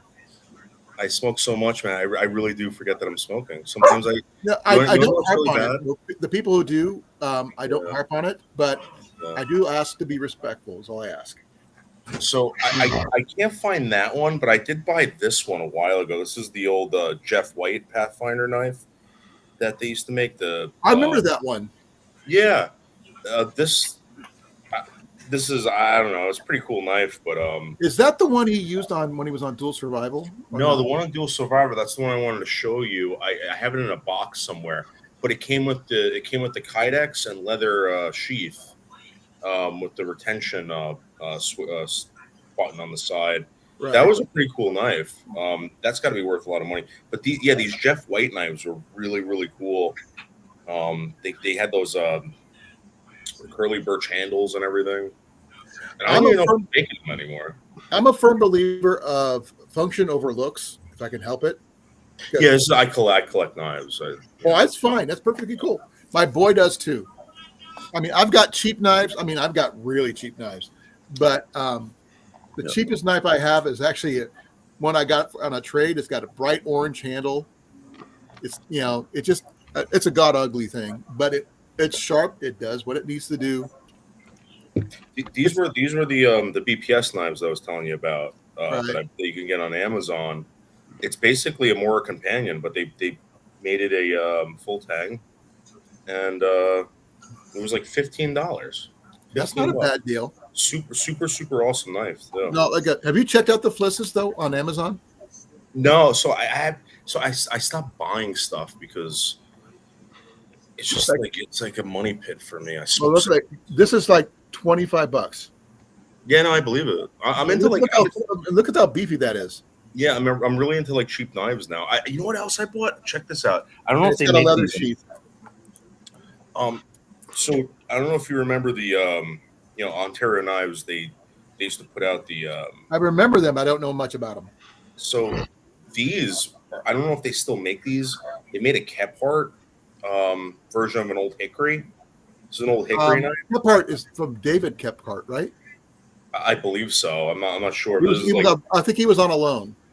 So they made them out of old hickory knives, old butcher knives. Did you drop something, love? Yeah, I was gonna say that looked like an old hickory, but just a shorter version. Yeah, it's exactly what it is. It even says Did you old drop a hickory. bead? Oh yeah. Yeah. I think I got muscle one. Right there, hon. It was pretty cool. It was like What about this thing right there? Ooh, Jason's got something pointy. If you need a really good saw, this is the one you need. Oh, I cannot afford a Silky. If you can afford a Silky, you got more money than sense, if you ask me. No, this is a still. That's not a saw. That's a weapon. Especially on my pole. It's off my pole saw. So I'm not going to go down that road when you start talking about poles there, Jason. No, I got the one that extends to 18 feet. That's what she said. Yeah, and that is also sharp on both sides. So I mean, I can understand that you have your trees and stuff like that, that you need a pruning saw. Let me ask you a question. What do you think about those battery operated saws that you can you can put them in your backpack? Oh, that like little mini electric chainsaw. Yeah. I From the almost got a reviews- chance to review one of those things, but I missed out. I don't know what to think about those because I'm not a big fan of something that could die in the middle of the woods and you won't be able to charge it.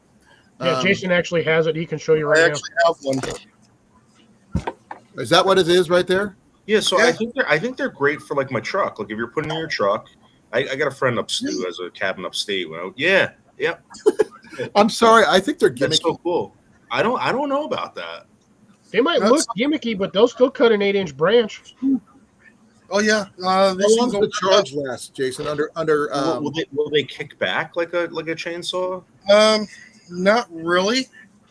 Yeah. I've had a kickback on it. It's only just a few inches, but yeah, it is torquey. I have the battery. And they're loud. what's the torque on that? Probably don't need much, right? I mean, Not a whole lot. I mean, these are the little batteries that come with it. You know, the 21 volts. They're only like a 2 amp hour. Yeah, you Okay. keep something like that in your truck with a charger. You could charge it in your Oh yeah, your I have a cigarette charger. lighter or something. Yeah, it's No, it's a 110 charger, but like I said, these take forever to charge. Well, I bet with 21 volts, you usually don't see them that way. no. Usually, I So, usually see them like the 18 volt or something like that. Yeah, these ones take a long time to charge. yeah. Now, who makes that? China. Oh, okay. That's probably like Ryobi or something. Ryobi makes these like pretty cool. Sorry. I think this is an off-brand. Yeah, this is like the little $60 one you get off of the Walmart site, and Or Timu. yeah, but you know it gets the little work. You know, it gets me in the little areas where I need to get into that are kind of tight. Where I just can't get the big chainsaw in. How much did you pay for that, Jason? I think it was like $60.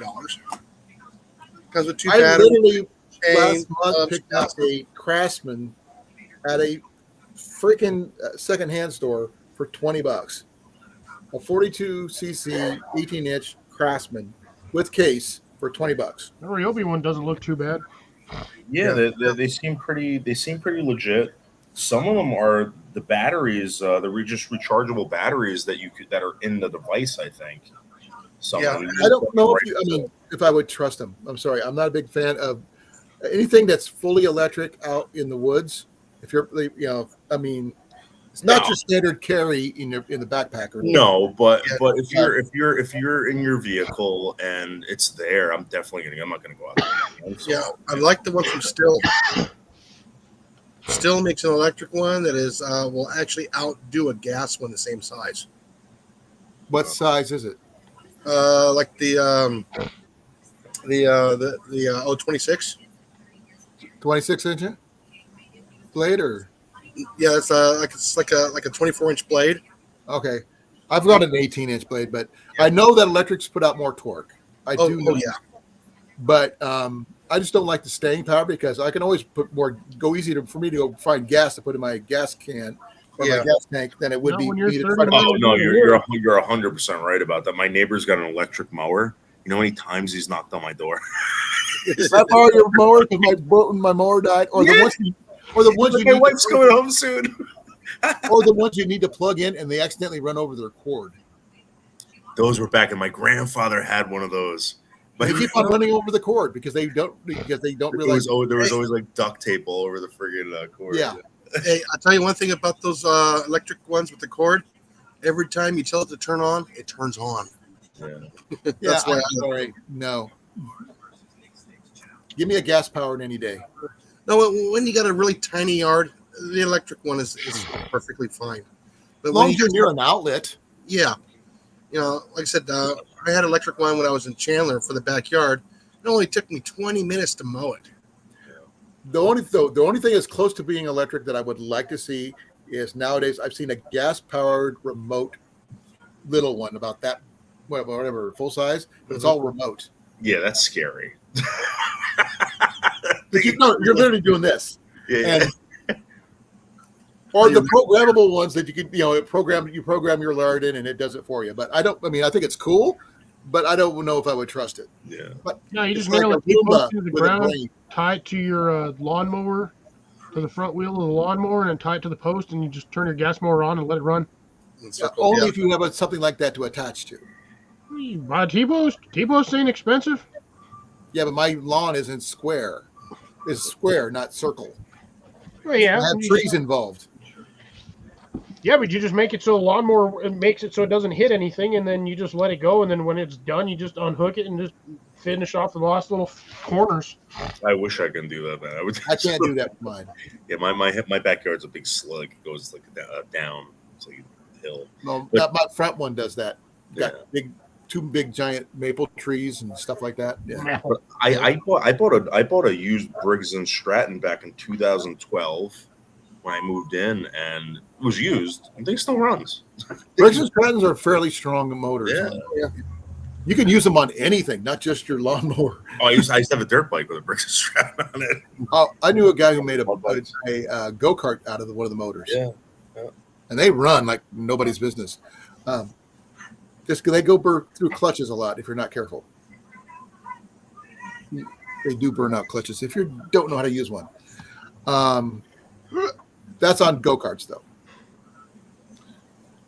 I did see something over the weekend at Ace Hardware, an electric mini bike. That'd be That fun. makes no sense to me. So my friend has one of those, and he has a cart that he pulls. He's autistic, right? So he doesn't drive. He lives out in Maryland, and he has a cart that he pulls behind it, and it gets him from A to B. He can go back and forth to work. Does he And- have a license on it? No. It's a mini bike. Anything. It's under a certain CC. You don't have to have a license. It's under The thing is, it's a CCs. electric bike. It's no CCs electric. involved. That's right. So this is supposedly what it is. I looked into this in New Jersey. If it has pedals, like you have to pedal to Like a moped. So you pedal and you crank it up and you go. As long as it has something like that, pedal assist, I think they call it. If it's like a Segway, those Segway Enduros, those things, the ones that they sent out to Ukraine, yeah, you need a license for one of those, especially in New Jersey, I think. this is a strict mini bike, no pedals. Yeah. Okay. So that's like the Electric. Enduro. Yeah, they're using them out in Ukraine. And the thing is, I mean, like I said, I wouldn't trust it. I mean, if you're going to do this out and doing off-road, whatever, with this thing, like most mini bikes are used for, I'm afraid it's going to die and you're going to be stuck with a lawn ornament. So have you ever seen one like someone using it? Nope. I just spotted it for the first time last weekend on Saturday. It's the most Or bizarre. sorry, or it could have been earlier this week, I think. It's the most bizarre thing because every single time you've seen a dirt bike in your life, it's loud. This thing is super quiet. The only thing you hear are like the rocks kicking up or just flying over grass. It's super strange. Or the tires running on the pavement. Yeah, it's super strange, and they're flying, dude. They're going fast in those things. It's the Ego Power unisex mini bike. Supposedly Honda makes a street e-bike now, so I can't imagine how fast that thing goes. Well, here's what it looks like. I wonder how much that is. I can go back. Tractor Supply's got one too. That's the 60 volt Stealth, but it's like $1,300. Yeah. That's not bad. Let me get that a little bit bigger for you guys can I'm see actually that. kind of like looking at the e-bikes, so I can go back and forth to work on. Look at that thing. Weather. You have the Ego 60 volt. I guess those are the battery packs that run it. Yeah, those are probably expensive. Those are probably Yeah. more expensive than the bike. The bike is literally $1,800. $2,500. Those with, batteries- with batteries? Those batteries are $650 a piece Yeah, it's wild. Yeah, because we have them on the mowers at work. those are Yep. 560 watt dual port charger and the 2.5 hour H arc lithium batteries. Yeah. With See, fuel gauge. Yeah, see, the thing is with those is the mower comes with 2 of them in there, and there's a slot for 6 of them. So if you need to go for longer, you got to put more batteries in it. Yeah, another like $7,000 just in batteries. I'd just be worried about running out of power. That was my biggest issue, especially if you have to run the light or something. You know? So I work in Manhattan, right? And all these guys, these delivery guys that deliver stuff, they have these e-bikes, and what they do is they have spare batteries attached to them, and they're constantly switching them out. And I think in China they have the same thing, and they have charging ports. So you go to the charging port, you take your battery out of the bike, you stick it in the charging port, you just grab another one and put it in your bike. Yep, I've seen They those. can't do that here because that'd be considered stealing. Yeah. But the thing is, they would here in the States they would charge you for those. Oh, they charge them for it over there too. You have to have an access code in order to pull one out. Yeah. But It's a pretty still. cool system. I mean, I wouldn't want to sit there for like half an hour charging my bike or my car. I mean, we know someone who actually uses one of those off-road e-bikes, and it's our friend Tyler. Mhm. And he's got the big. This is his second one, Cliff. Second or third one, yeah. The first one, first couple got stolen, I think. Oh yeah, that's probably a major target. I would think. Man. That's what bike cables are for, or chain locks, big heavy duty chain locks, log chain. But I can somehow, get some way they I cut get through one them. of those in just a few seconds. Well, I know you can do it, but you're not the average person there, Jason. I know. I'm smarter than the average bear. We know that too. We all are. We're good at thinking outside the box, Yeah. which is a good thing. Yeah, channel locks and angle grinder. If I was looking to steal anything, I'd steal one of those batteries if they're going for $6 something a piece. Right. Ripping out of the bike. That's why we have those locked up. The thing is, people lock up their bikes, but they don't lock up the batteries. Yeah. Unless they got the key locks in them, which I think some of them do. That's it. Just like I said, I'm not a big fan of anything that's 100% electric. I will never buy an electric vehicle. I don't care if the government says so. I'll stick to my gas. I'll buy an electric vehicle. It's called a golf cart. I won't even own one of those. Those things are. I like them because they're quiet. I like the gas-powered ones because I know I can always get fuel for it. Yeah. But I've been around the gas almost all my life, and I love the electric ones because I don't have to wear the earplugs or the earmuffs. I don't I care. don't know why. Yeah, I think I'm going with Jason on this one because golf cart will never run out of power. Well, if you do what they did on that one survival show, they actually put solar panels on the roof. Yeah, that's how it never runs out of power. You put a trickle charger on it or whatnot for the inverter, or whatever, and The you just 200-watt run power from that. inverter. Yeah. I'm not sure, David, if you ever saw that TV show that was from way back when. No, but I know some. It was called The Colony. Yeah, I know some nomads from YouTube that they show me their vans, and they have batteries, right? They have solar panels, Right. and what they do during the day, they have one battery that's charged, they flip that one on, and they let the other one charge during the day, and then at night or whatever, they just go back and forth from the battery. Yeah. Right. When one's charging, the other one's. Yeah, it's like it's really it seems really cool. It just seems like I wouldn't want to deal with that. That's a lot of wiring in my case. Yeah. I mean, I don't mind solar panels. Don't get me wrong. I love the idea of solar panels, solar generators. Those things are awesome. Cliff's got one. So does a lot of our friends here. I don't have one yet. I've been looking to get one. Just get a big power station thing I can carry with me. But I just don't have the money for it because this is way out of my price range. Yeah, Yeah, it's mine's gonna be a little 600, but it'll run a lot of things for quite a long time. Yeah, but you're the only one to put out your solar panels at the gathering, right? Or was that No, I was the only one that had solar panels. okay? Yeah. Did you put them out though? Somebody did. Yeah, I had them around the front side of my tent. Yeah, I remember seeing that. We had a gathering about how many people, guys? About 19, 20 people. 20 of us, give or take. Yeah, here in Iowa, they all came from all over for Iowa, and we took over a good portion of a campgrounds. It was totally awesome. Like I said, we built a bug out bag. We gave it away. And that bug out bag got stolen, which was Yes, really. I still have one of my favorite solar toys right here, right next to me.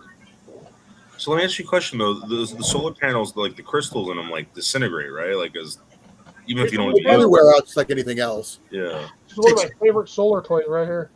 What brand is it? What is it? Harbor Freight. So what do? You just hook that up to an inverter or something like that, and you can. He's got a power station you can plug it into. Well, Yeah. this one won't connect to my power station, but let me get this thing over here. This guy does have. I don't know if it's gonna be hard to see. This thing has an absolute massive, like a 6-foot cable. It has the 12-volt plug. Yeah. it has Hold on, Cliff. standard automotive plug, which there you go, is the same connectors that you get for like the Thunderbolt solar connect the Thunderbolt solar stuff from Harbor Freight connects onto these ones, and then you can just clip. You can use like little mini terminal cables or terminal clamps. And then How many watt hours is that one? alligator clips and just clamp it right onto your terminal.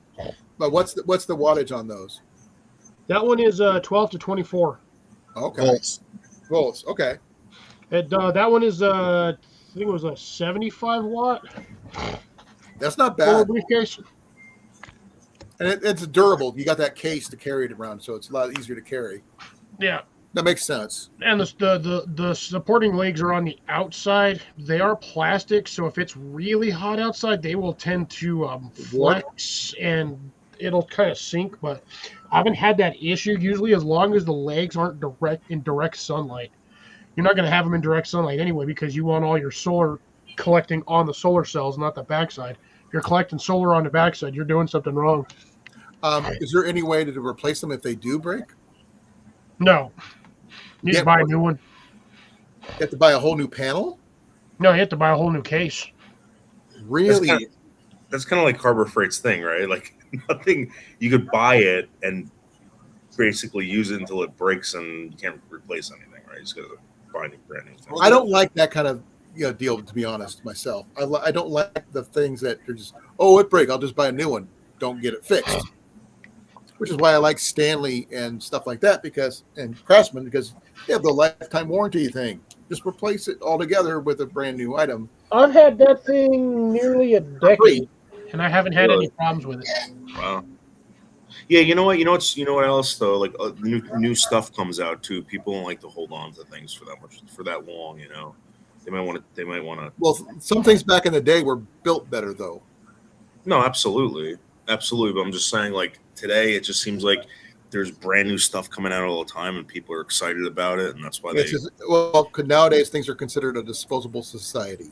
Well, yeah, I think that's why it's disposable. On top of it, everything is advancing so fast. Technology is just flipping over every 6 months now.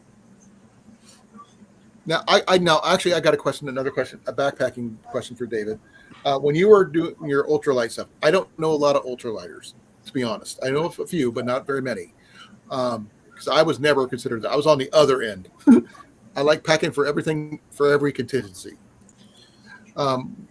Power-wise, what'd you carry for your devices? I didn't carry anything for a device. No emergency anything? No. I'm sorry. The medic and EMT and me would say, "What the hell were you thinking?" So you got to remember, like, I'm out and I'm right outside Manhattan. For me to go anywhere to do anything like that, it's like you got to ask for a permit. You're on a trail. There's whatever the hell I call them, forest rangers there all the time. You're running into people all the time. It wasn't like I was in the middle of nowhere. I don't know how you do it because to me that's too many people. You can't get away with it. I have to travel about 4 hours from here to get up in Herkimer, New York. That's pretty desolate. Where my buddy's got a cabin up there. Even if you had anything, no one's coming for you. I'm sorry. Well, like I said, don't go to Central Park and you'll be fine. Don't go there. Well, for me, when I left the big city when I retired, and we ended up in a town that's only like 6,600 people in it, it was nice. Oh yeah, no, I so where I live, it's pretty. I live out in the suburbs. It's pretty quiet and everything, but again, living out here, they don't want it to end up like Portland, Oregon. They don't want it to be. They don't want vagrants. So if you go to a park, you're not camping out there. They will arrest you. Like you have to go to a specific place. They're very, very strict about that. They will fine you. They will be prosecuted. It's very, very bizarre. They have a place called Bear Mountain in New York, where you can. It's part of the Appalachian Trail. If you do not go to a designated lean-to, and they fine you, and let's say you have a fire, or you're cooking something, you will be prosecuted and you will be fined, and you're done. You need a permit on certain parts of the Appalachian Trail. It's been my dream trail to go to. I've never been, but I've been on some the precursor to the PCT before, which is in Yellow River State Forest in northeastern Iowa, and it's not as long as anything like you've probably done, but it's 25 miles, not much, but it's a good 4-day trip. A lot of hills, but Oh man, I don't know. I just don't like having a lot of rules when I'm backpacking because it just sucks. Yeah, you gotta. I can't really do that out here. I mean, I know it sounds ridiculous, but you're you're basically in New Jersey's the most like densely populated state Yeah. in the country, so you're not gonna. Jersey's not a state; it's a big city. Actually, no, there's some other areas there that are left alone. Yeah, How's it going, Cordage? yeah. Sorry. Oh, side offshoot on that particular song. I've actually heard something about New Jersey today. Actually, there's a forest fire. Yeah, that's down south. Yeah, they got it supposedly 50% contained, and they And it's arrested. going towards New York, is what I heard. Yeah, and they arrested someone. They said they charged him with arson. So I literally heard that this morning at about 6 o'clock this morning. it's bizarre because a couple months back, around I want to say in October, um, there were some fires back in October, and then I remember around. These are us. And then I remember a couple months ago there were some fires. They caught these people. It turned out to be kids, and it just seems like no one was prosecuted. Now they're making a big deal about this one. So I think the guy did it on purpose to destroy property, or maybe it was an act of terrorism. I don't know. No, we've been having fires for the past year and a half, 2 years, like big fires like that. So Well, they're going to start making most parts of the trail, that area, completely flame free, and it's not going to go great for a lot of people who actually backpack through there. oh, they're gonna do it like California. You can't even carry in California. I heard you can't even carry glass bottles on trails because they don't want anyone leaving them around, and supposedly glass in the sun cause fires. Oh, It I've does. actually I've actually seen somebody who this is a Renaissance fair situation. A girl got this little glass bottle, looked like a potion bottle, and she had it tied to her hip with a little holder, and it literally the sun focused through that bottle onto her dress and caught her dress on fire. So it can happen. Oh yeah. She didn't even know it was on fire until someone told her, "Lady, you're on fire." Yeah, that's why I don't keep clear plastic bottles in my car. That's why all of my water bottles are dark colors. Well, there goes my container. This is also why I'm going from an alcohol stove to a MSR International. Like it's considered an enclosed flame type fuel source, so which are allowed on most trails. Every year I'd make a trip out to Gatlinburg Pigeon Forge out in there in Tennessee, and I was there 4 days before Gatlinburg and the whole Smoky Mountains caught on fire. We went all the way up to Cleveland's Dome, and I was up there with my friend Jay, and I've never seen so many dead trees in my life. And I just remember looking over at him and being like, dude, this place catches on fire. It's going to be bad. 4 days later, the whole mountain caught on fire, destroyed I don't know how many acres, the property, people were killed.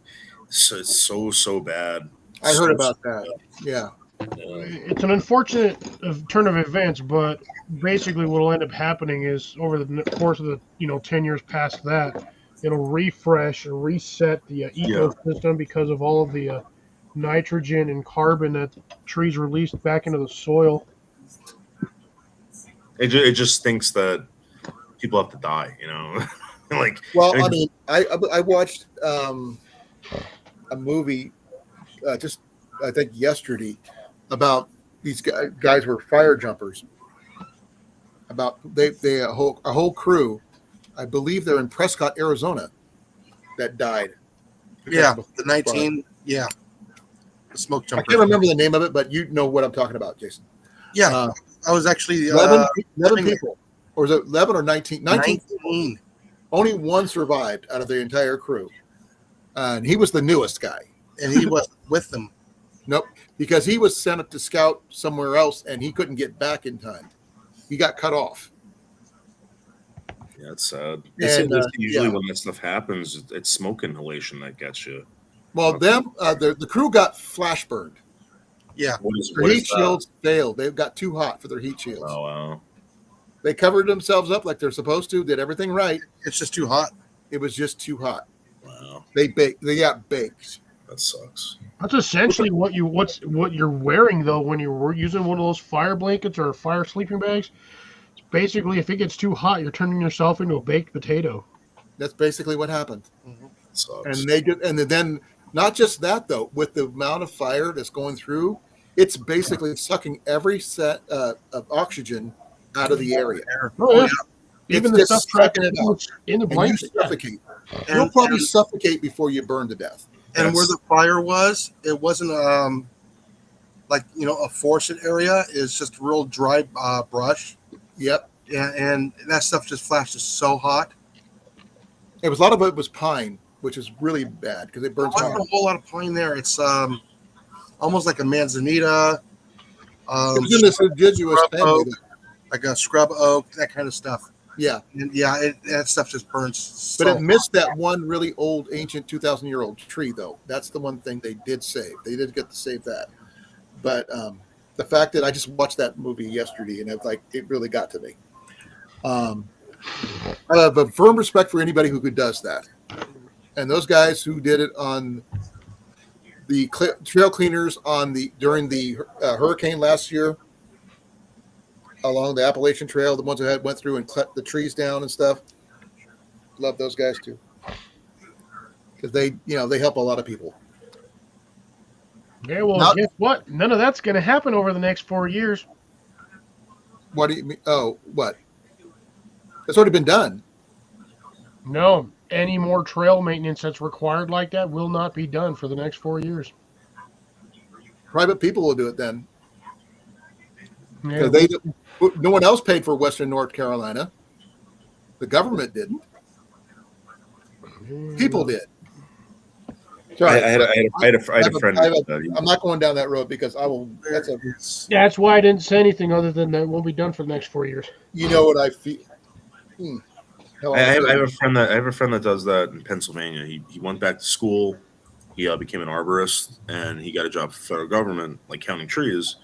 And the budget ran out, and he got picked up by a municipality, and that's what he does for the towns now. I mean, so maybe that's what's going to happen. The people will pay for it. They'll figure it out. Because it's the people who have to use it, not the government. And you're always going to need something like that, and because I know a lot of people who I've watched videos of people who hike the Appalachian Trail who literally either volunteered or get paid to clear the trails as they go. Yeah, I know Luke's done it a few times, going through there. Yeah, but his place is near there, isn't it? Huh? His place is near that trail, though, isn't it? Well, he lives within access. Well, not like direct access. I mean, it's probably a good ways for him to drive just to get to it. But I mean, at the same time, he's in like South Carolina or something like that. Yeah, I mean, he does when he's out there. If there's like a tree falling over the path, if it's a small one, he'll move it.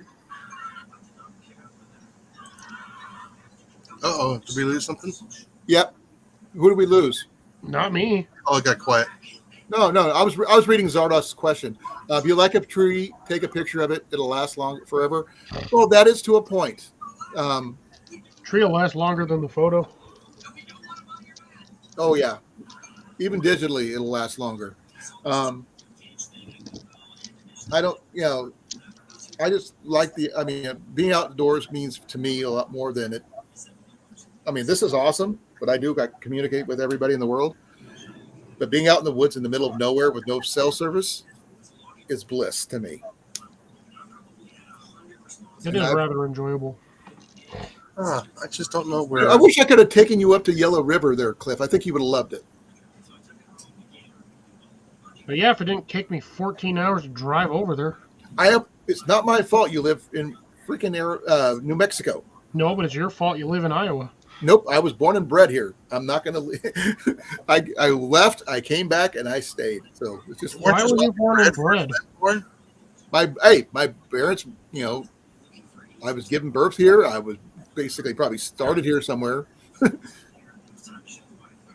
My both parents are from here. In taxis or hospitals. Actually, the hospital I was born in doesn't even exist anymore. Were you guys? Do you guys have problems with like Lyme disease and stuff like that? not Lyme disease. We have problems with emerald ash borers. No, where I'm at, we got to deal with the Lyme disease. That's more south than here, but I'm sure it exists here in Iowa. But yeah, the Lyme was it the Lone Star tick? no, the deer tick. The deer tick, yeah. We got a humongous problem here. People are being like misdiagnosed for MS and stuff like that, and it's Lyme disease. That's how bad it is out here. They need to ask the right questions. Are you an outdoor person? First and foremost. Well, so doing this for so many years, I got bit plenty of times, right? And one time I did get the rash, and they give you, as soon as you get that, you go to the doctor. They give you like doxycycline, and it supposedly gets rid of it, but they tell you that you have to look for symptoms, and it could affect any organ in your body. It's just a really nasty, nasty disease, and sometimes it hides out, it stays dormant. It's really, really bad. Yeah, one of the biggest things that I've come across from getting Lyme disease is that it changes your preference and taste for meat. I've heard that there's a specific sick as heck. Yeah, there's a specific tick that gives you that, and you become a vegetarian overnight. Yeah, pretty much. Actually, I think that's what happened to Rob. Could be. Rob on the road. He's allergic to meat now. Yeah, he can only protein he can have is like beans and stuff like chicken. That. No, he can't have that. Yeah, no animal proteins or something. No animal proteins. He can't handle it. Yes. He's allergic. No, I was double checking on the doxycycline because I'm going to see if I was allergic to it or not, because I'm allergic to penicillin. So if you like, that's one thing that I'll say. Like, if you're going to do the Appalachian Trail, I would go to a doctor, see if they can give you like doxycycline to take with you. Oh, I plan on doing all that stuff. Yeah. Because also, I can't eat normal trail mix. Unfortunately, I'm allergic to nuts. Like I said, I always feel sorry for Blake because the ticks love him. Oh my gosh, he was in the woods for like 5 minutes and he had like 15 on him. Well, that's actually a good question. If you guys were going to do the D.A.V, would you take certain medications with you? Like, what would you take? Well, if we're within distance of a hospital, I'm not sure we would take medications with us because when I'm talking about the whole entire thing, like when those people go, those crazy people that go like 6 months. Oh, I can't do that. I can't afford to do that. Yeah, about the only thing I'm taking with me is probably some Benadryl and maybe like a pack of Tylenol. I take Tylenol and an ibuprofen. Yeah. When we went to the meetup, I think I picked off 2 ticks for me the entire time, but I was also wearing a hat and I was completely covered from head to toe in freaking bug spray. I went in the woods with shorts, sandals, and I came out with 0 ticks. I was smart enough not to go in there. Well, you didn't have to. Yeah, me and Blake did. Yep. Blake picked up all the ticks. He's the tick magnet. They must love those Georgia boys. It's that sweet meat. We were on an archery range shooting, and some of our arrows went over. But yeah, just the fact is, I mean, if I had to spend more than a week or two, then I might consider it. But as a medic, I always worry about making sure you do your complete tick check every single day. What about like an antibiotic or something? Would you take an antibiotic with you, like some? Doxycycline is an antibiotic, so yes, I can take that. Actually, I might take fish mox with me if I can get a hold of it. Yeah, I have that in my house. I just wanted to go buy more. They don't sell it anymore. You can't buy it. You can buy it online. Really? Where? Look it up. You just type in fish mox. It'll pull up. The pet store. I was going to like Chewy.com and like you needed needed like the vets. Really? Nope. Yeah. Okay. I believe you. I just don't know where to look. A lot of that stuff, because of the what it's classified under, you need sort of either a medical license to get it, transport it, distribute it, or what a lot of companies are doing is they're labeling it under something entirely different, so you can still acquire it without having to go through a bunch of legal hoops. Yeah, I'm looking at Hardy Paul right now, and I can get 500 milligrams of fish mocks, 50. Was it 50 count? Yeah, try purchasing it. And that's 100 count. Let me see here.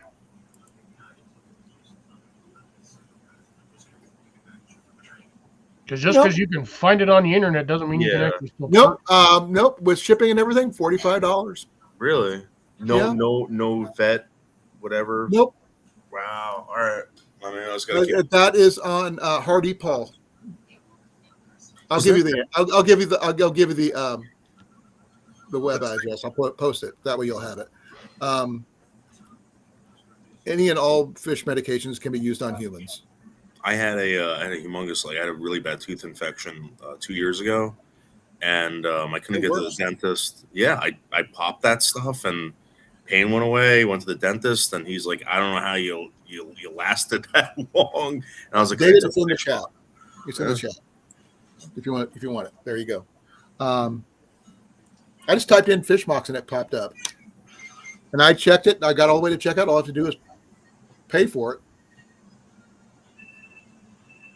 because most of it's not regulated Yet. hence a lot of restrictions. Not as much as you think. A lot more than you actually think. Well, the thing is, I must be doing good finding the ones that are not. So, That's what I said. 500 milligrams of Find them every once in a while where they're not required. 500 milligrams of 100 count. That's a lot. That's a pretty strong dose. Yeah, I'd pop one of those and I'd come right back out. Yeah. Well, it's meant for like a 55-gallon tank.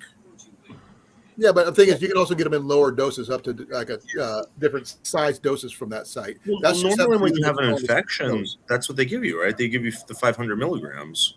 I think so. Yeah. Yeah, I think that's what you usually get when you get. That's what I got. Now Well, yeah. maybe- There's 250. There's a whole bunch of different ones, but that just happened to be the one from there. I self-sterilize twice a week. What's that? What do you I do? said I self-sterilize twice a He week. drinks What Jägermeister is- and Red Bull.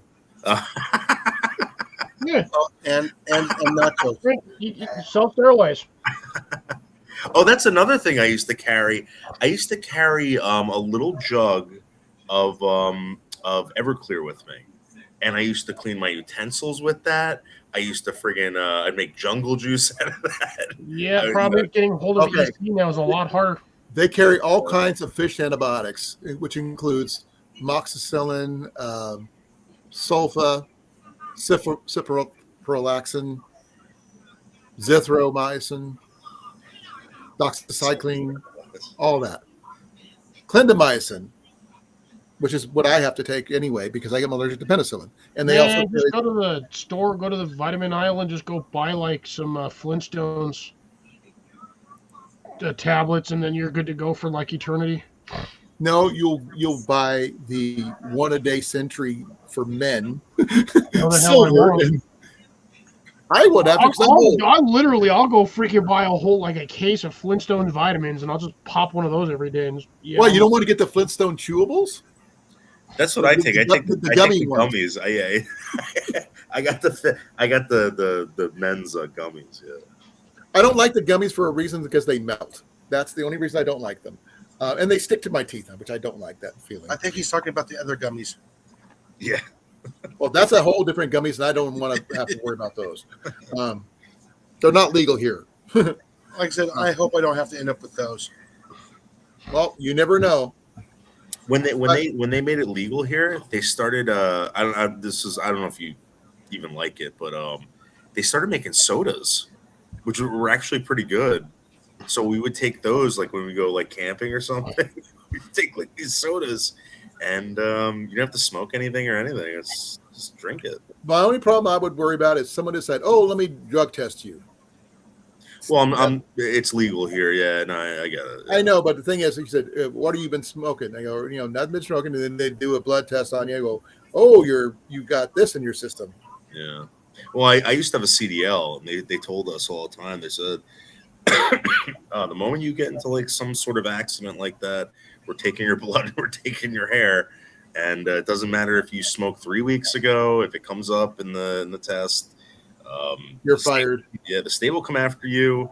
You're fired, and you're dropped from the insurance policy. So Yeah. So it's that don't bad. do it. That's the rule. Don't do it. Now, like I My said, the way mom was when she had cancer. She was told she could smoke it, but because it was at the time it was not legal in Iowa. Medicinally, it is legal now, but it wasn't then. But she acquired some to help her with her chemo. Ooh. see the way my back problem is, like I said, I know it's going to get worse, and there's nothing I can do about it. But I mean, if I could put that kind of stuff in my bug out bag, I would. You know, not the marijuana stuff, but I mean the antibiotic stuff. I would. But everything but the penicillin or anything that I'm allergic to. But the prices, I mean, they seem reasonable at that site. So, have you checked it out yet, David? I was just there. Yep. What? That's from the first purchase I'm making. I always have to have fish marks. No, so Well, there you go. I'm glad I could be of help. yeah, no, thank you very much. I swear I went everywhere and like I tried purchasing it and they're like, okay, just send us a copy of But you don't need it now. On that one, you didn't need it.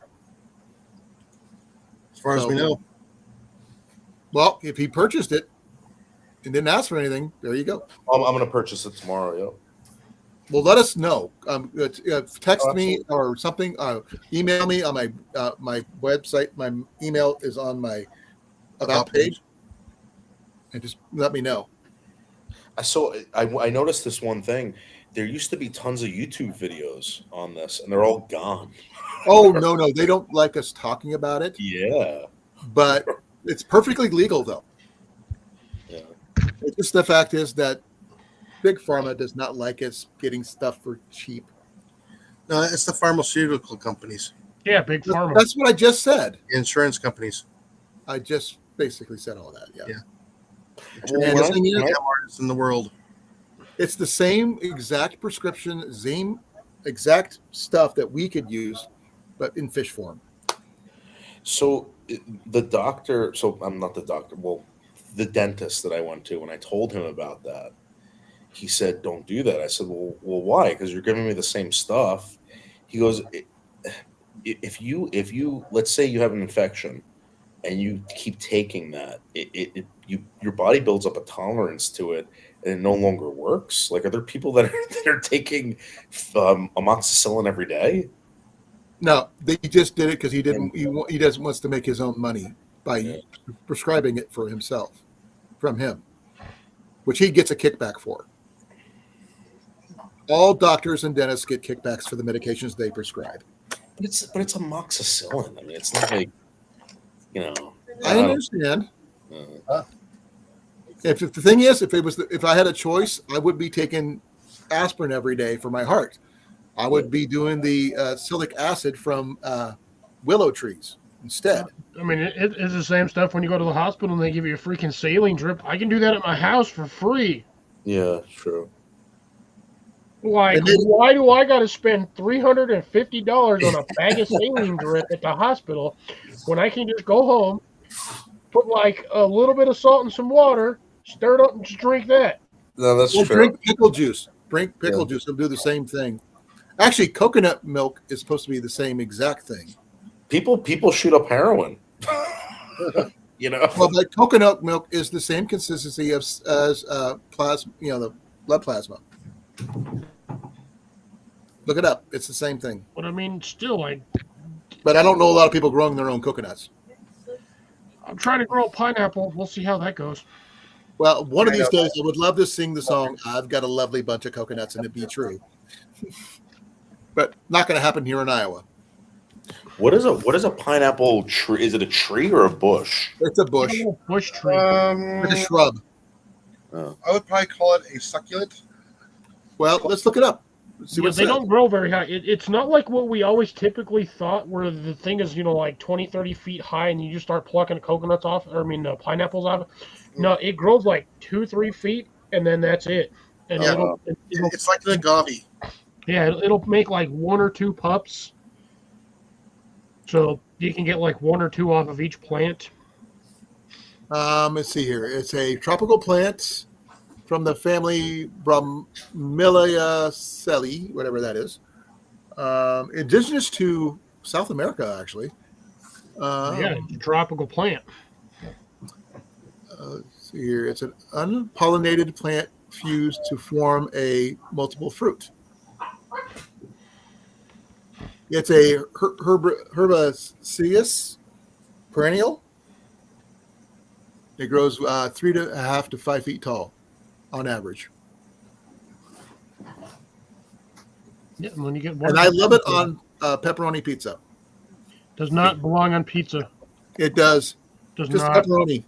A dessert pizza.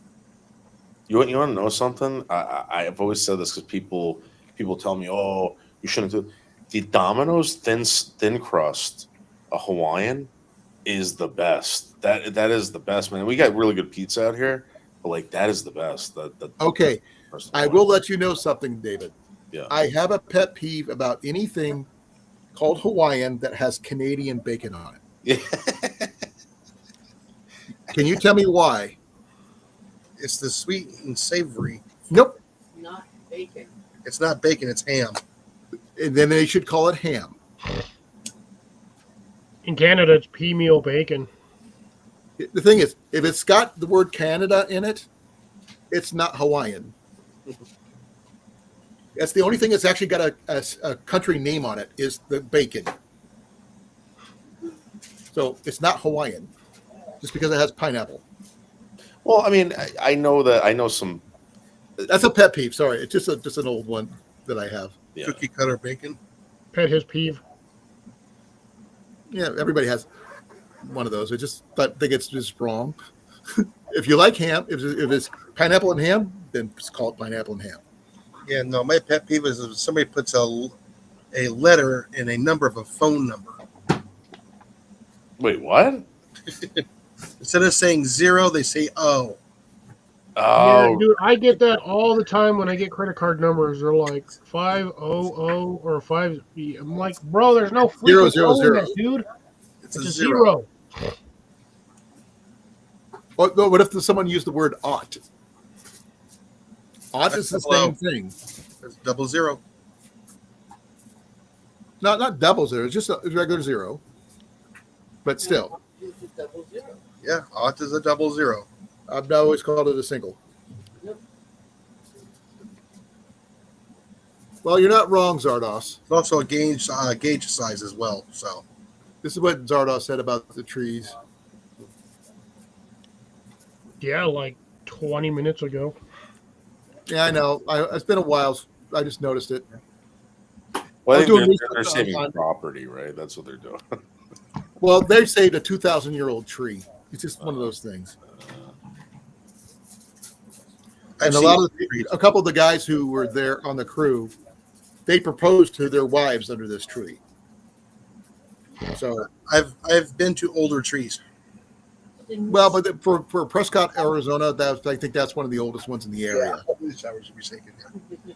No, like I said, I have seen Methuselah.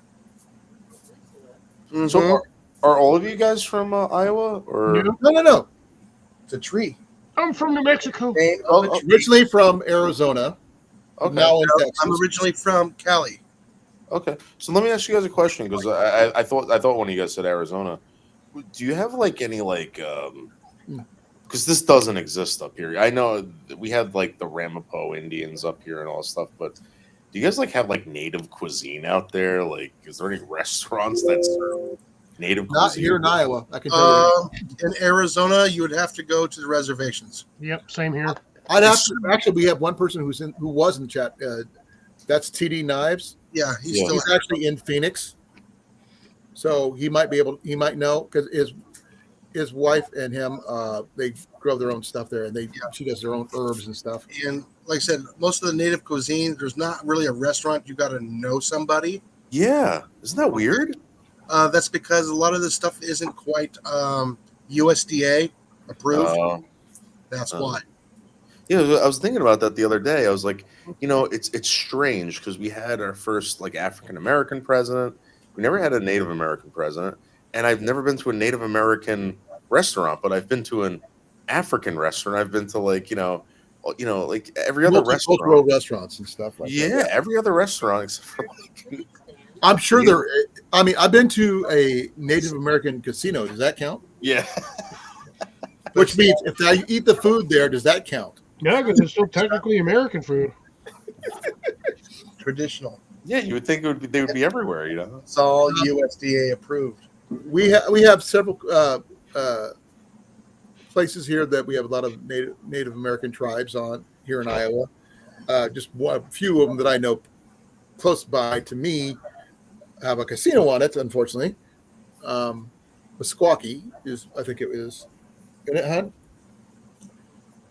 Oh, she's getting Yes, ready for bed. I've had real Navajo food. It's actually really good. I had a gentleman that was he was there for, was it the community service, because he did a no and he happened to be from the Navajo tribe, and he was telling me that his grandma made this kind of food, and I'm going, oh man, that'd be nice to have some of that. I haven't had some of that in a long time. He brought me some blood sausage, Nice. and some other food. I'm sorry, I got blood sausage from my godmother from Germany. Yeah, it doesn't sound like too. Yeah, no, it's actually blood sausage. It's made from blood. Like I said, when I was stationed in Germany, my godmother, when I went to visit them in Rottendorf in Western Germany at the time, we ate that for Christmas. Mm-hmm. It's good. It's still It's Western okay. Germany. It's Well, okay. it's still Rotterdam, so yeah, it's still in that side. It hasn't changed locations. Yeah, it's just different stuff that they add. It was Western Germany at the time I was there. Mm-hmm. It's not just Germany then. But So it's around the world. But my godfather lived there and everything, and I spent Christmas there one year, and I got to eat traditional German food, and which included blood sausage. My father was born in he was born in this like rural part of Italy, and he was telling me when he was a kid, he goes, they used to make these blood pies. Mm-hmm. I heard about those too. Like a I've never cake? had them, but I've heard about them. He said there were these little cakes that my grandmother used to make. I don't know what they put in them, but he said they were really good. It was just like blood and some disgusting. I've heard people talk about the blood pudding that used to be made in England, but I don't know about that either. Anything with blood, with exception, I didn't know what I had until they told me what it was in it after I ate it. Yeah, I'm not down with those. I don't have a queasy stomach or anything like that, but I just like Even wish you would have told me. Scrapple. I don't know if you guys have Scrapple out by you. You know what that is? Scrapple's everywhere. isn't Oh it? my god, no way, man. That's the worst. That is the worst. No, actually, I grew up on that kind of stuff. Oh my god. My parents and my grandparents were very, very poor. My grandpa had 11 kids, Yeah. and they lived in the cheapest part of the smallest part of town in Iowa during the Great Depression. Yeah. And Scrapple, unfortunately, was a staple, Yeah. along with wild game and fish and anything else we can get their hands on. Plus, yeah. government cheese, which still makes the freaking best grilled cheese. By the way, I do a grilled cheese challenge once a year. You might hear or see that, so I might ask you to do a grilled cheese one of these days. Cliff, just don't do the one you made. Please, Cliff, don't do that one again. Remember, I haven't participated in the last few of them, so I'm just Same here. maybe doing But them the more. thing is, you do know how to make a decent grilled cheese. You just didn't. You just used what you had on hand. Yeah, I figured I'd buy some stuff and try out a couple different varieties, and yet one variety was just not kosher, and we're not doing that again. You want to tell them what was in it? Nope, because I don't even want to remember what was in it, even though I know what was in it. It was just gross, and had to throw the other half away because I just could not. The flavor combination was like eating wet cat piss and dog turds. But the thing is, Jason has actually made some really nice gourmet grilled cheese. Yeah. So I really like the fact that he loves going out, thinking outside the box. He actually used cream cheese one year. Really? Yeah. With beer bread. Homemade beer bread, no Was less. it good with the cream cheese? Oh yeah.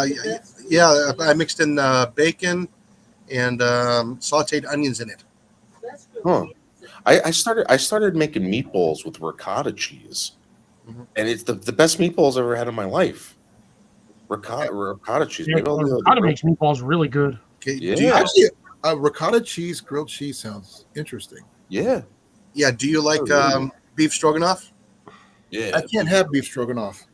Why? Mushrooms. Mushrooms. Yeah. You don't have to mush I'm allergic. it. You put onions in instead. Yeah. But no, instead of using sour cream, use Philadelphia cream cheese. Really? Oh, Oh, by the way, David, rich. Jason makes a really good dry rub. Oh, Really? an amazing dry rub. Are you guys into grilling? Oh, Yeah, watch my latest shorts. Okay. Jason is into grilling like people like to breathe. Oh, I can cook straight over fire. We all can. Well, yeah, I can also bake bread and everything else too. Well, Jenny's better at the bread thing than I am, but I can do it. Have you guys ever seen I think it's in Brazil or Argentina, wherever the barbecue like originated with the Spaniards, they would take a whole cow, right? Oh, They yeah. would- Yeah. have you ever seen that? Oh yeah, I've not seen it, but yeah. I've been watching a lot of barbecue steak challenges from Texas. Oh my gosh. It's like The it's like a whole 27 ounce event. steak challenges or 72-ounce steak challenges or something like that. This one place, 11-year-old kid beat the 72-ounce steak challenge. Yeah, I used to do that back in the day. I would do all those food challenges. And I was in the Mohawk Valley in New York, and they had the world's largest omelet. And I thought once you ate it, you get your picture up on the wall. They had all these pictures of all these people and stuff. It was a dozen eggs, hash browns, sausage, Ooh. bacon, all this stuff. Dude, it took me about an hour and a half. I finally eat the thing, right? And I'm thinking I'm gonna get my picture. They're like, no. They're like, there's no challenge. It wasn't a challenge. It was like you're supposed to share it with people. So anyway, half an hour later, I had, no joke, the worst diarrhea I've ever had. In my life. Good thing you didn't get your picture on the wall then. Oh my god. No, Something must have been bad with the batch. At least you got a t-shirt. yeah, I got a T-shirt, and I didn't get my picture on the wall though. I didn't do that. That's what I wanted. I just wanted my But no, the challenge was to eat a hamburger, and it was a 5 pound, 5 pounds of meat. And then the hamburger was the size of a 12-inch plate. Was there a time limit? Yep, 1 hour. Yeah, I'm telling you, man, that took me in like an hour and a half to eat 12 I eggs. smashed- I smashed the record. Yeah, wow. I did Are mine. you still on the wall there, Jason? No, the place doesn't exist no more. Oh, that's too bad. Yeah, no. Like I said, I did it in about 15 minutes. Wow. Wow. What? Yeah, it was about 15 About minutes. a half an hour. Well, half an hour with the fries and everything else. That's crazy. I had the pickles on there, the cheese, the lettuce, the onions. You okay, Cliff? tomatoes. Yeah, stretching my legs. I've been squatting all day trying to pull out nails out of 2x4s. You need a long handle pry bar. I have one. Problem is, those nails kept busting the heads off. Oh, So I had to do it with a little hammer, and I had to get a pair of locking vice grips because once the nail head comes off, you can't get them out of the wood. Did you see David, those hammers that Cliff they're is trying a really good container gardener, just to let you know. He's one of the best container gardeners I know. What's container gardener? Okay, it's like regular Gardening garden. a container. It's like raised beds, that kind of thing. Oh yeah, okay, that's cool. Yeah. He's one of the best ones I've ever seen. Next to Howie, I should say. Howie's another friend of ours, but he's like on the West Coast in Canada. So when you make those, right? Like I heard, like you're supposed to put like cardboard, wet cardboard, and other stuff in there with the soil. Yeah, that's a hugelkultur method. It's basically a layering method. So you put heavy materials on the bottom, layer of cardboard. Well, you can start with a layer of cardboard because a lot of plants don't like trying to grow through that stuff. Yeah. So majority of people, when they do it, they lay down the cardboard first. It's essentially a poor man's weed barrier. Yeah. There's something in the glue when that stuff starts to break down that the plants do not like, and they won't grow through it. It also basically blocks out all the light, so they can't get any light to grow or photosynthesize anyway. And You do it's also a that, moisture barrier too. mulch, whatever you can do, straw. You can do. I did a video recently. Yeah. On my channel for let me see if I can find it. I'll throw it up here real quick. I don't know if it was it a short or no, that was a full video. Is it the same deal for like when people want to grow stuff in buckets? Yeah, you can do the same method. You don't necessarily have to put the larger sticks on the bottom. David, type something in the chat. Oh, yeah, hold on. We want to follow you, and we can't. Oh yeah, absolutely.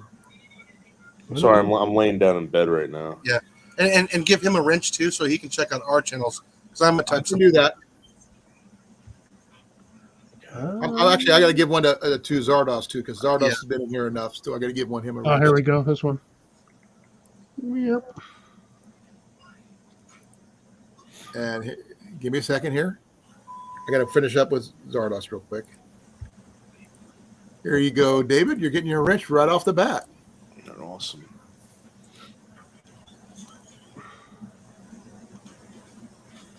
I'm going to check your channel. So here's the link to the YouTube video.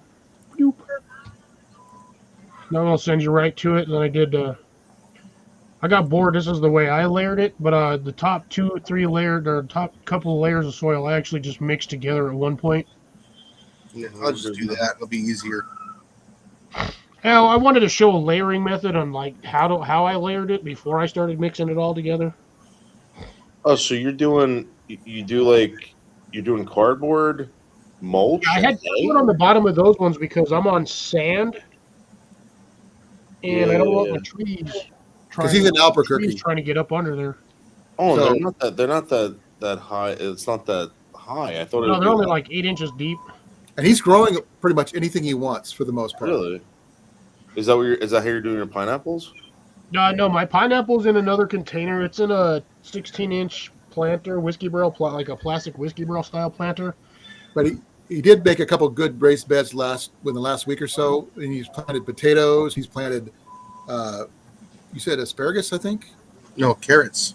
Carrots. Sorry. I planted. I've done a lot of stuff. No, those are my main bed. Those are the 2 beds that I've recently built this summer, or well, this year. Yeah, Basically, all of it out of reclaimed materials, except for the bolts holding it together. I had to go buy those. Those are expensive. $40 a box. But you made a lot of raised beds with it, though, so far. Those 2. So far, I said. Yeah. Oh, I've got plenty of those. Like I said, I just disassembled like 12 more 2x4s worth of material, roughly anywhere between an average of 6 to 7 foot long. So You got them for how much did you get the pallets for? free. There you go. Get all kinds of free firewood plus a bunch of free 2x4s and So if you live in a suburb, like you said, David, he'd be the guy. He might be able to help you grow some small. So I was doing this with herbs, but and I actually did it with a fig tree one year. The fig tree ended up dying, and I had to keep moving it around. And Jason's growing a fig tree. Yeah, I just put one in today. I love figs. Yeah, I want to make some fig jelly, fig pie. Yeah, fig's the best. I mean, when I was a kid, I grew up on like my father was. We had a humongous garden when I was a kid. We used to, back in the day with all the leaves, we used to bring all the leaves into the garden, set them on fire, and they would dig everything up and bury it. It was pretty cool. We actually had pears when I was a kid, and I love pears. Yeah. Yeah, it's a little oddball compared to some people who like apples. I like pears. Same way. So anything you can do with an apple, you can do with a pear.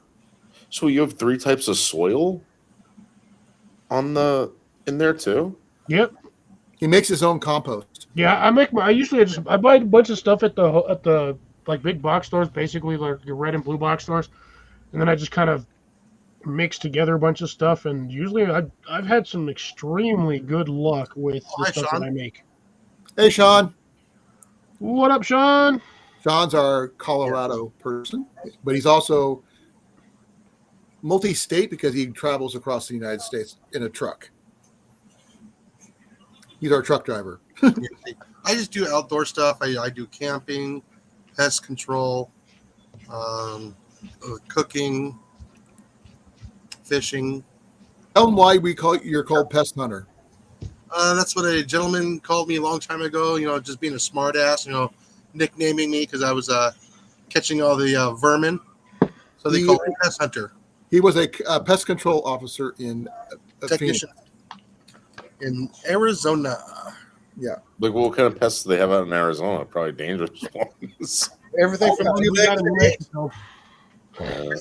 Everything from 2 legs to 8. We don't really have anything. The worst thing we have out here, I think, are like wasps and copperheads. That's about it. No, actually, you're No, wrong. you have giant rats. You also have coyotes, Yeah, but no. And you got humans.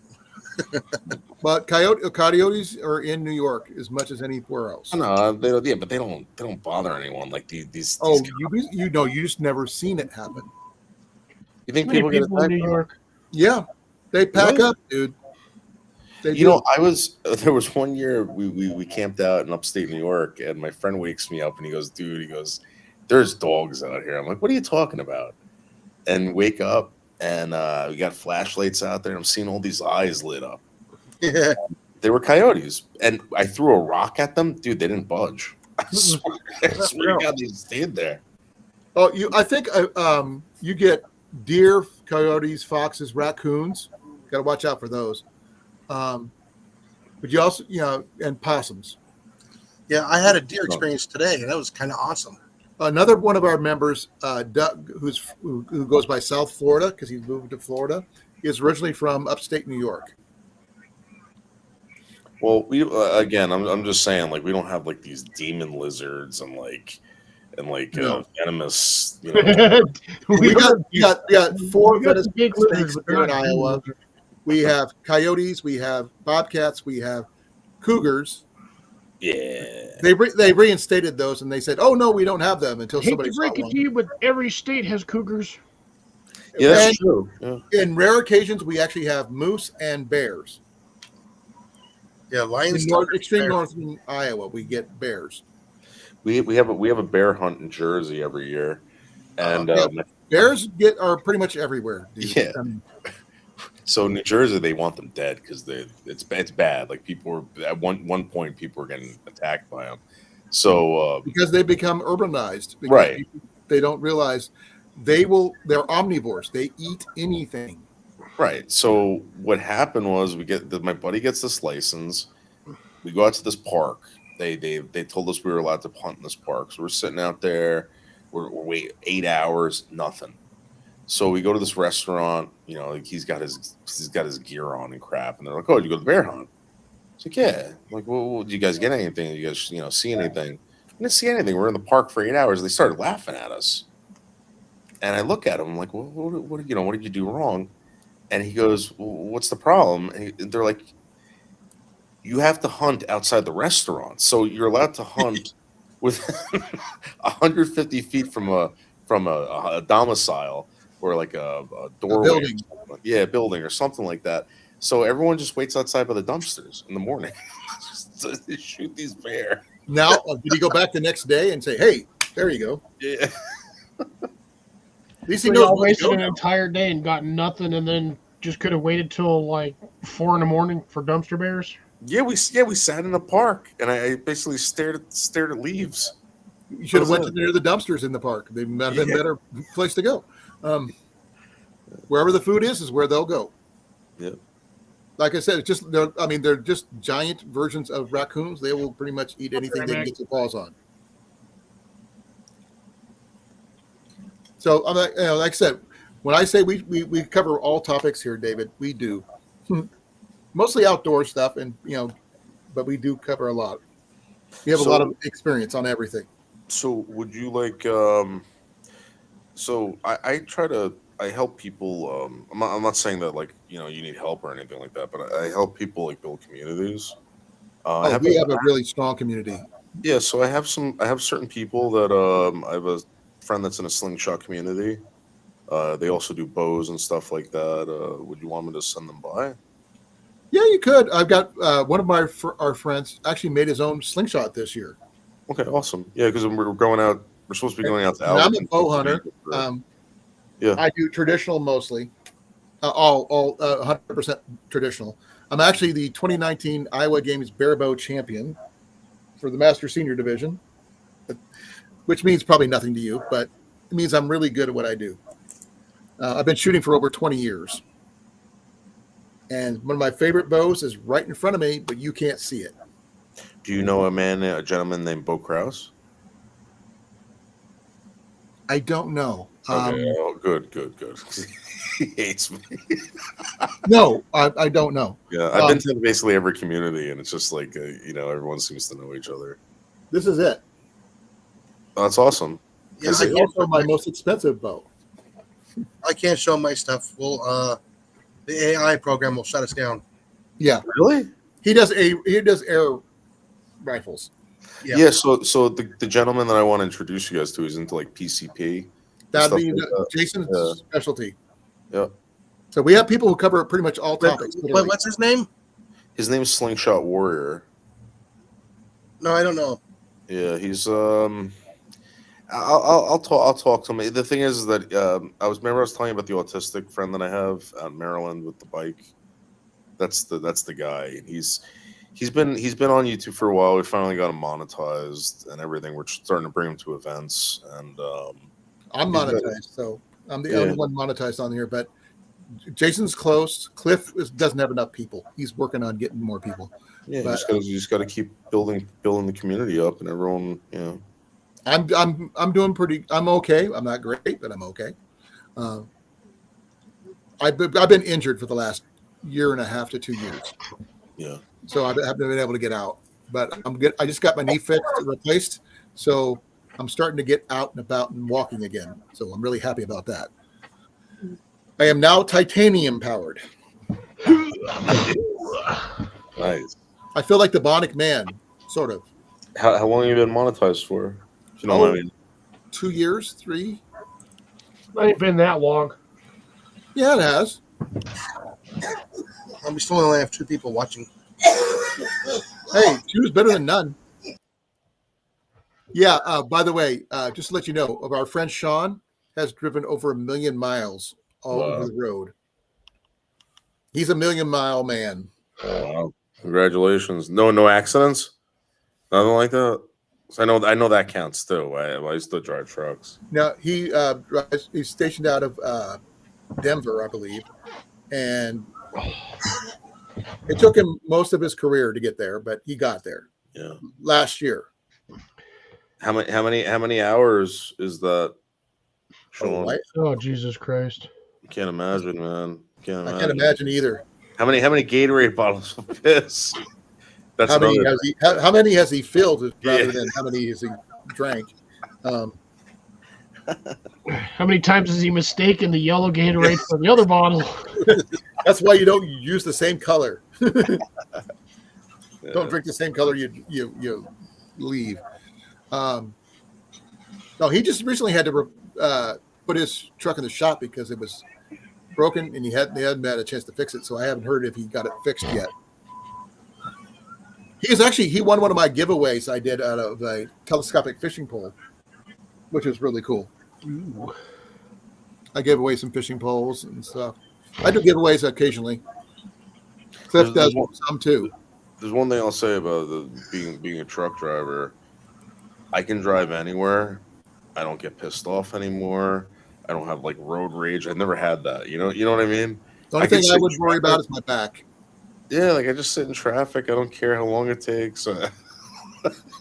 You're not in an office. You're not stuck in a building. Yeah, I love driving, man. I used to drive probably about like 12 hours a day. I used to drive a garbage truck, but still, it was like you sit in traffic all day. And My uncle used to work for the garbage company down in Ottumwa, Iowa, and he Yeah. got so many antiques and rare finds, but people throwing it away. It was ridiculous Oh yeah, no, because people throw away the stupidest things, not realizing how valuable they are. You know what Okay, that happens? was weird. What was weird, Cliff? I got a notification saying previously used audio something or other was plugged back in. I'm like, bro, I never even unplugged it. So that was very weird. But anyways, gentlemen, as much fun as it has been tonight, I'm gonna Oh, head yeah. off because I am wiped. I have got to get my leg up because my knee still hurts. Yeah. Because sitting up is not as fun as you guys think it is for me. I actually started laying back initially, so I need to get up or get my knee put up. Hold on. Well, since Jason's back up here again, I'm gonna start tugging on Trying to tug his beard. his wiener. Wiener hug.